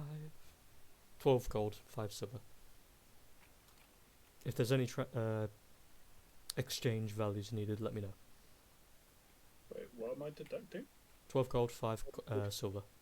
For the Wait, potions. Okay. Right, I thought she said she only had 5. Yeah. Yeah. She has 5. Wait, how much? She has 5 now. 50 divided by 4. So each of us has 1. Okay. Each of us has 1 plus 2 extra. Mm-hmm. Alright, so you say 4 gold. No, it's 12 gold, 5 silver. Okay, fair enough.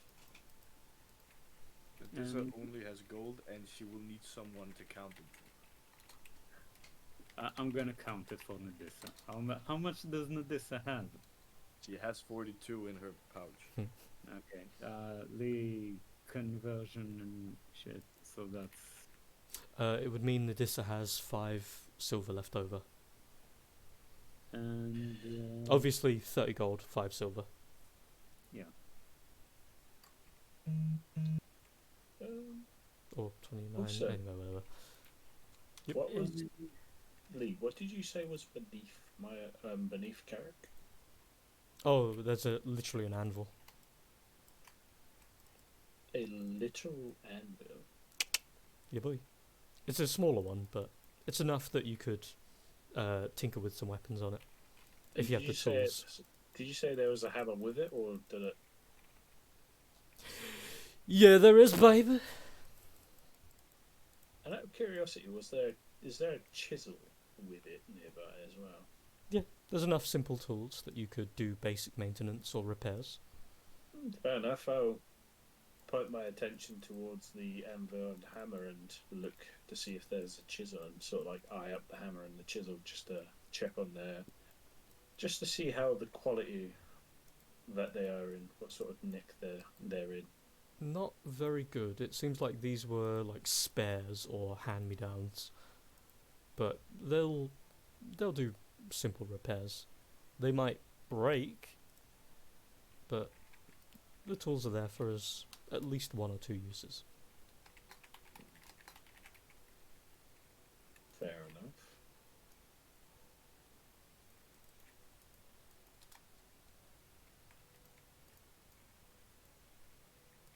And how does the anvil look, out of curiosity? More or less the same? More or less the same. It looks like it's got a few scorch marks along the side from extreme heat, but it's usable. You'll probably keep that thing for at least another couple of years. Fair enough. It's pretty hard to wear and tear an anvil. Yeah. But I'll just be examining and looking at it anyway. Okay. When she does come over, I'll probably state my interest in it.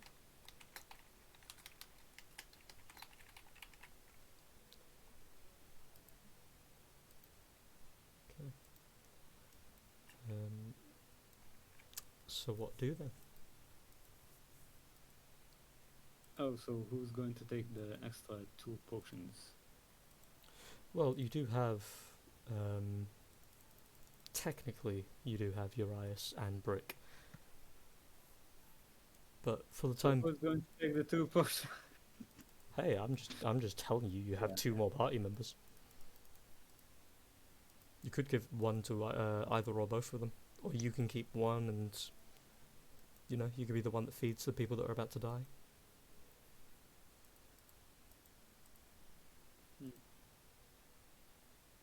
What do you guys say?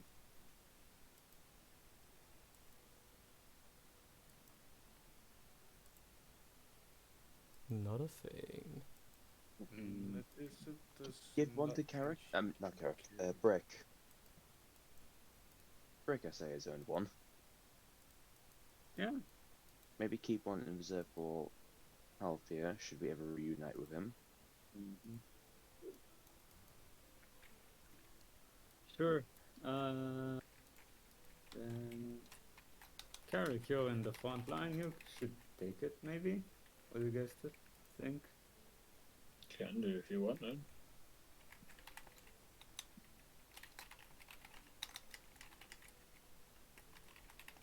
I'm fine with it. I got already the one that I took a sip. That was 1 hit point less, right? Yes. So you have Okay. 19 more. Mm-hmm.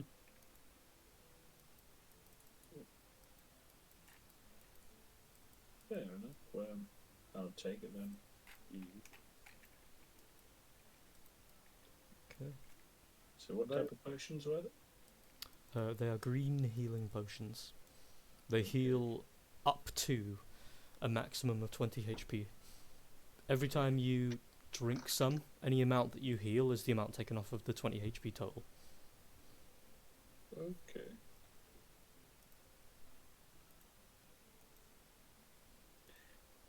Right.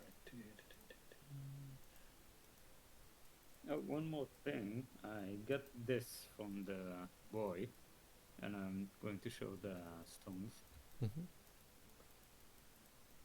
Basically, it lets us use the ability that I have, like the mind talking thing, but with an unlimited range for a limited number of times per day.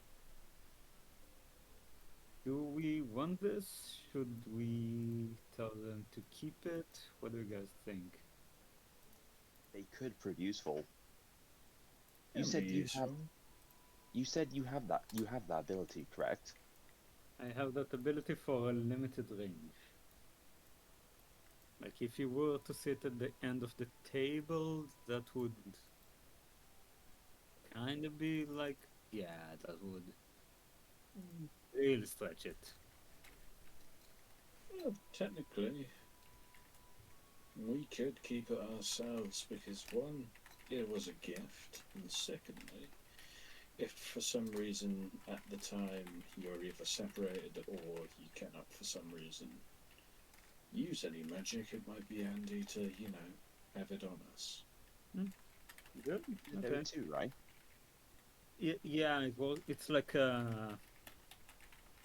they both. You need both to work. Like one on one person and one on the other person, and you can communicate through the stones. So essentially. one sends and one receives. So Yeah. Exactly, so, well, it'll be handy in case, well, we ever do have to split up and one group hasn't got soul with them.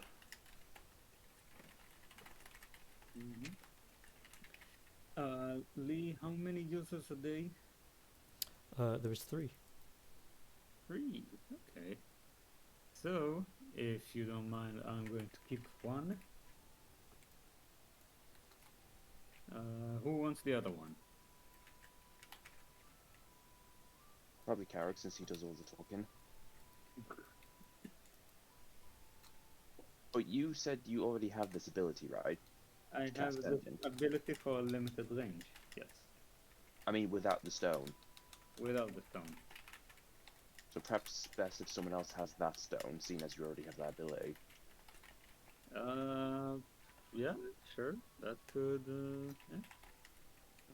So I guess Varnex will take that other stone. So that way, Sol, with his ability of magic, can still communicate between Carrick and myself. And Carrick and I will be able to Depends on communicate the with each ring, other. but yes. Essentially, yes. Sounds good. I'm assuming we're all in agreement. Yeah, sure. Cool. I'm for it.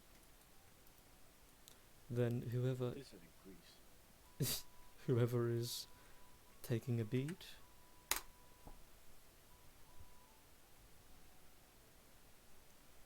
Okay.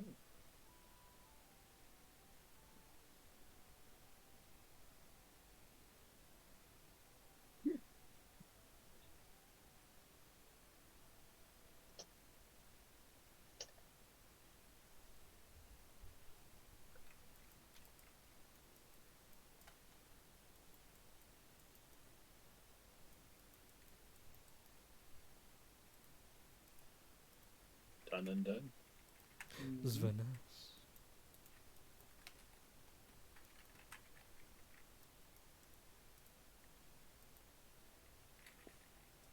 Just in case, I'm going to make a. I'm going to go ahead and put that in the party.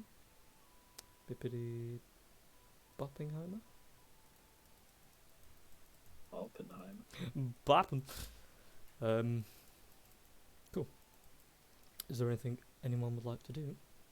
Also, has everybody who took a potion, which should be all of you, written it down in your sheet?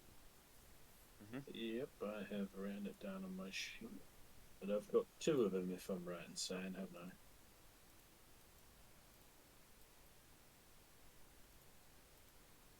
That is a question between all of you. That I'm just gonna say yes. Carrick has 2 and everyone else has 1, yeah. Mm-hmm.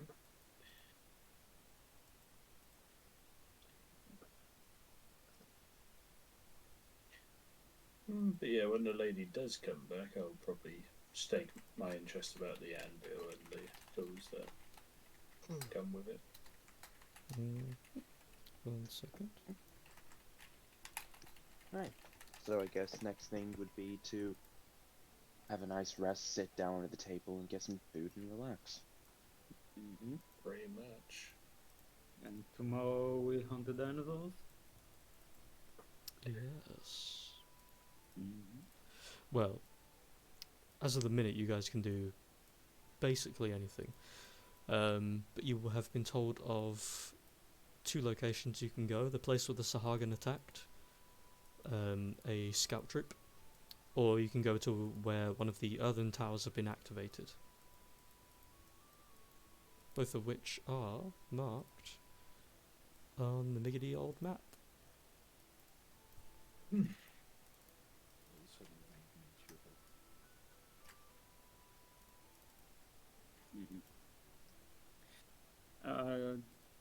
If I remember correctly, didn't we say first that we will get the asshole dinosaurs we met on the way? Because we still need Halfil. You do. Well, technically, the way we made back last time, we found a different route that wasn't the route which we went through in the first place, so maybe we can find a different route round and make our way back to the Pharaon forward base again. Just not going that way. Right, so Yeah. Lee, are we here at the Yeah. village? Ah, okay then. The Earth Tower is quite far. For future knowledge as well, you guys have control over it. So you can move the token in and or around wherever the hell you like.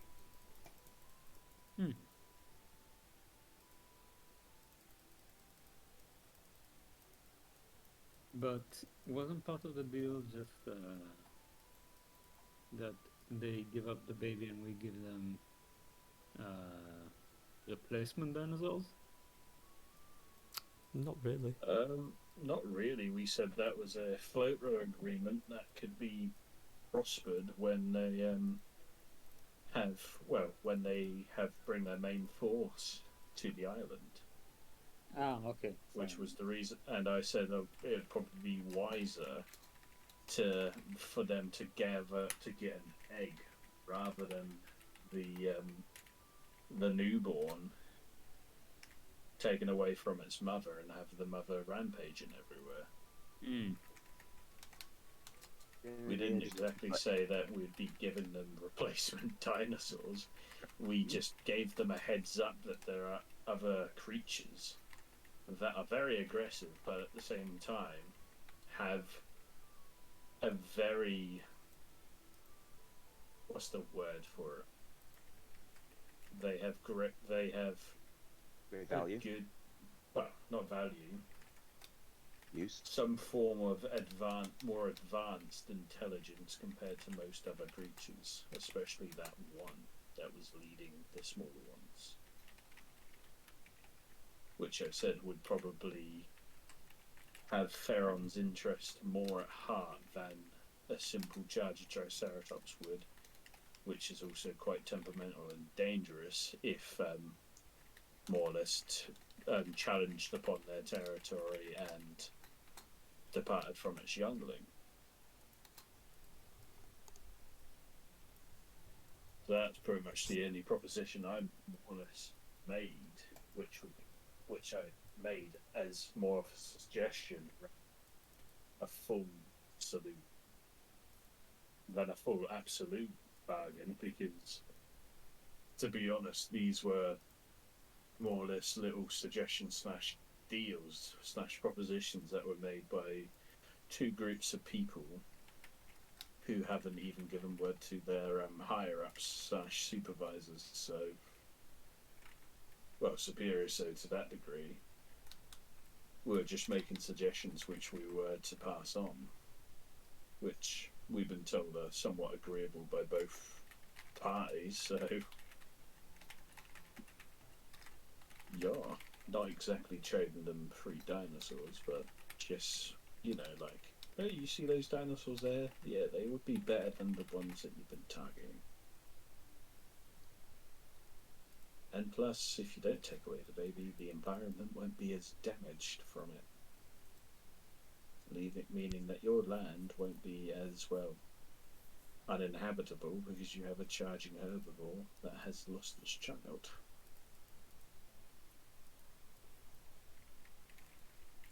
Mm-hmm. So I guess tomorrow we're going back. Well, whenever talks are done, anyway. Mm-hmm.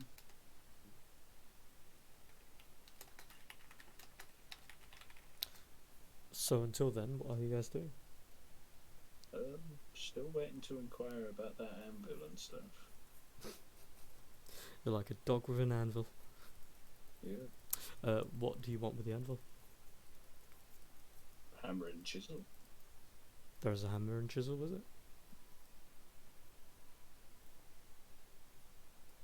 I'll probably inquire if she has any more stock of it that's more in better condition. But if not, I'll still take it. They are not hers. She just happens to be perched in front of them. So she takes the assumption that you can probably use it. No one seems to care. I sort of look and I say, so they aren't for sale. She shrugs.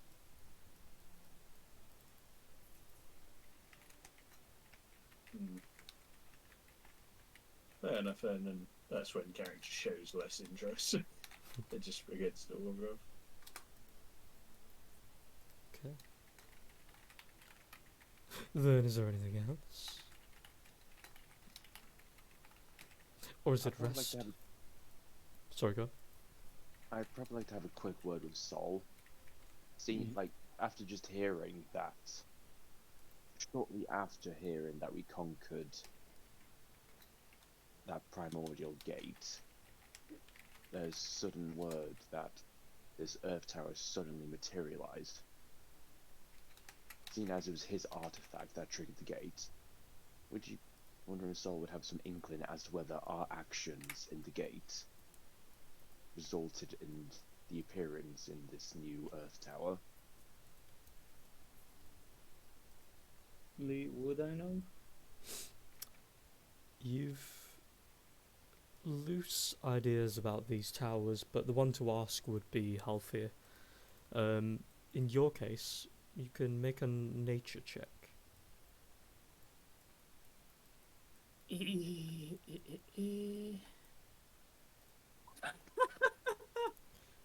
just think to yourself for a moment, as far as you knew, these gates were simple things. There was one of each element hidden around the place. You only really know what Halfir has been blabbering on about, and even then it was kind of a loose thing. Up until you came to even hear the Windall village, even that earth gate you saw in the cave, you thought maybe it was just this one-off thing. You don't know for any degree of certainty. You can only assume at this point. There could be infinite amounts. It could be a case of once you open one, another pops up. It could be that they're all over the place. Shrug. So I'm going to look at you and do this.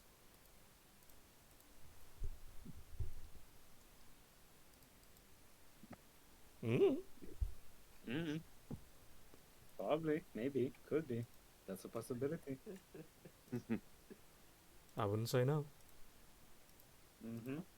Never say never. He said it.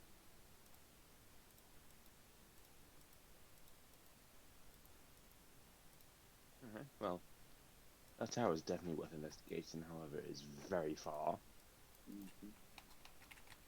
Maybe we can go to the attack first. I imagine we'll first have to head back to the Theron base. And after that, Once- I mean, Once the talks are done, so they can get Urias back, we get Halfir back, then maybe we could continue on to the Sahagwin.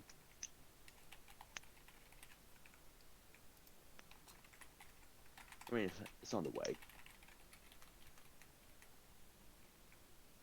mm-hmm.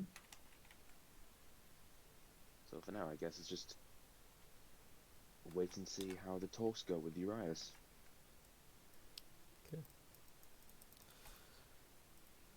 So, as the hours go by, eventually it gets incredibly late. The darkness has spread over the place by this point. What little torchlight and lantern and other small bits of light that illuminate the village softly enough that you can see as you're walking around, but not bright enough that it would break through the canopy. Urias eventually walks out. Reginald walking out with him. He kind of pats him on the back. They're kind of talking. They give a little handshake for a moment. They continue talking for about another 10 seconds or so. Reginald points him off toward one of the spare bedrolls and cover-overs, and Urias sets off for the night. Reginald finds those of you that are still actually outside. Any of you that are either asleep or have disappeared off, he won't come find you. He won't bother you with it. But he lets you know that there might still be a bit more talking to be had. But if you guys really do need to go for a little bit, then you do what you need to do. He will treat Urias very well. As of the moment, there's quite favourable talks being made. He said he doesn't want to specify anything, just doesn't want to jinx it. But there is the chance that they could help each other, at least in terms of import-export anyway. In terms of the end game goal of who gets control of what, or who gets shoved out, or does murder have to happen, that's a long talk away. But to begin with, you have a favourable relationship with the current invading forces of Theron. And he leaves it at that. And unless there is anything anyone wants to do in the night, that is the night shift, and it will move to the next day. So is there anything anyone would like to do? Sleep.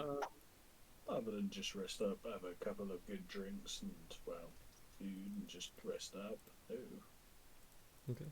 That sounds good. Enjoy some food, some good drinks with good company, and retire for the rest of the night. Mhm.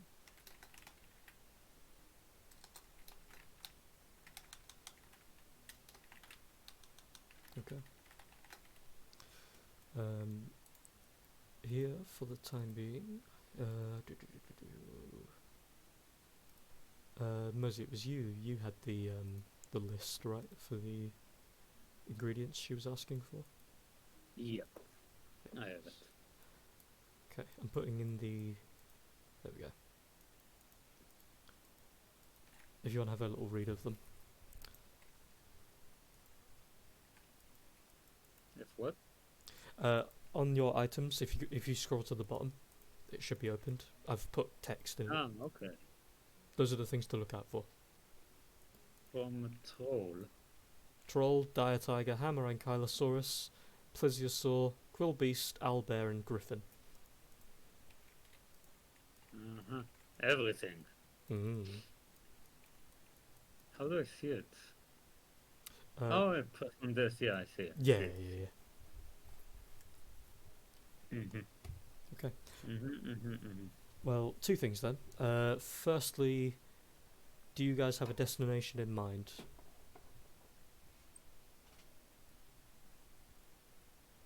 Or a preference?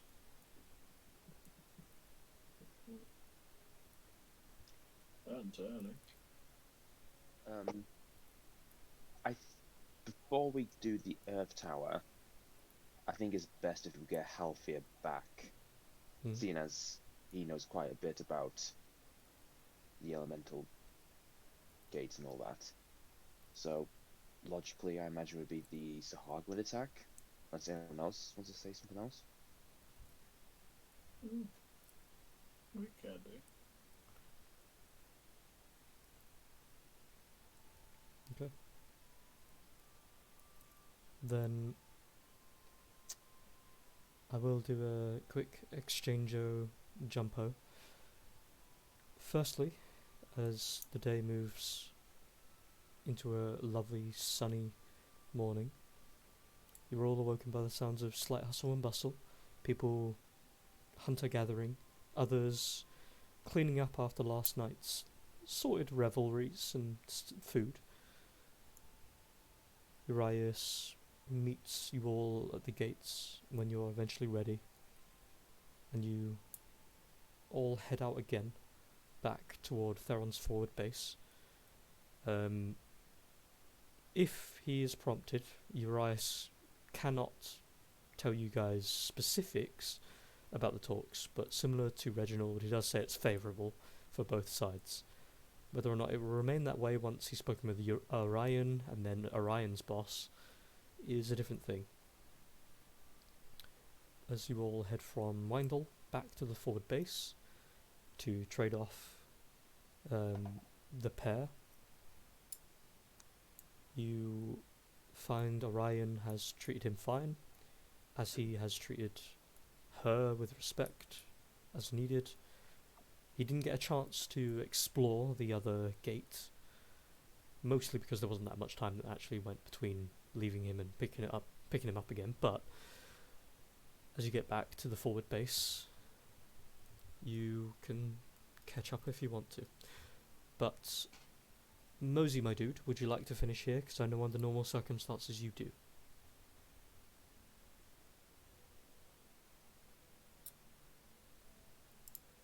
Mosey? Mosey.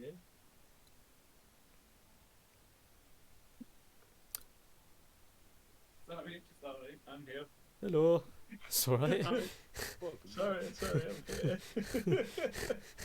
Yeah, just had to wash a cup real quick. Alright. No, all I was saying is under normal circumstances we would end it here because it gets a bit late for you. So if you want, we can do that. Yeah. Okay. So, long story short, you guys are at the forward base again. You trade off Urias. He tells Orion about some bits. If you guys want to make things quick, I can push you towards the next map. I'll do the introductions and shit next week. Or if there's anything you want to do in the forward base, then I'll just keep you there and we can deal with it next time. Which one would you guys prefer? Either or, but the only thing I'd probably say as we got back, well, as we went to the forward base, just look to Orion, or just say, I'd like to say we kept our word, and likewise you've kept yours, and just give a simple head nod, and that'll be it. Okay. Anybody else? No, just about it. Okay. Then we'll call that session. And I will move you guys a couple of inches closer to the Sahagan attack.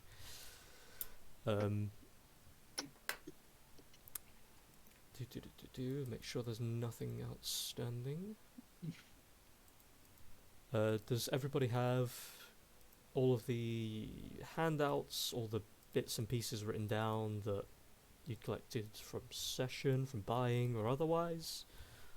Like the beads, the potions, the yada yada? Beads, potions written down. Oh, Yeah. I also need to take away the Sahagan head, because I left it. Mm-hmm. Beads, Carrick and I have one each. Carrick has two, those green potion heal, and the rest of us have one each.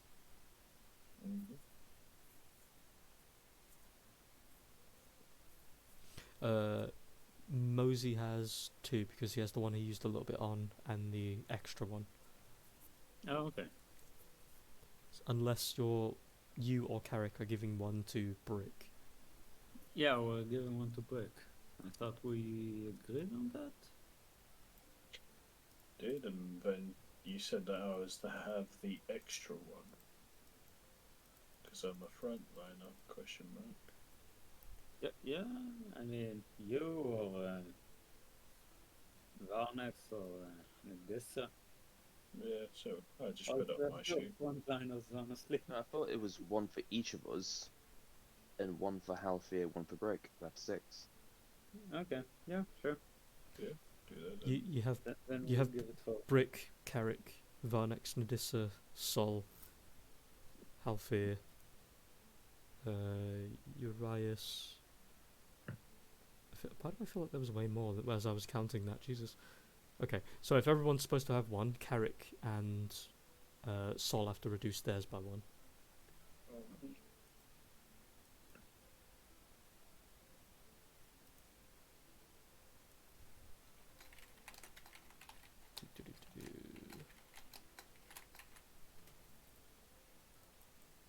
Okay.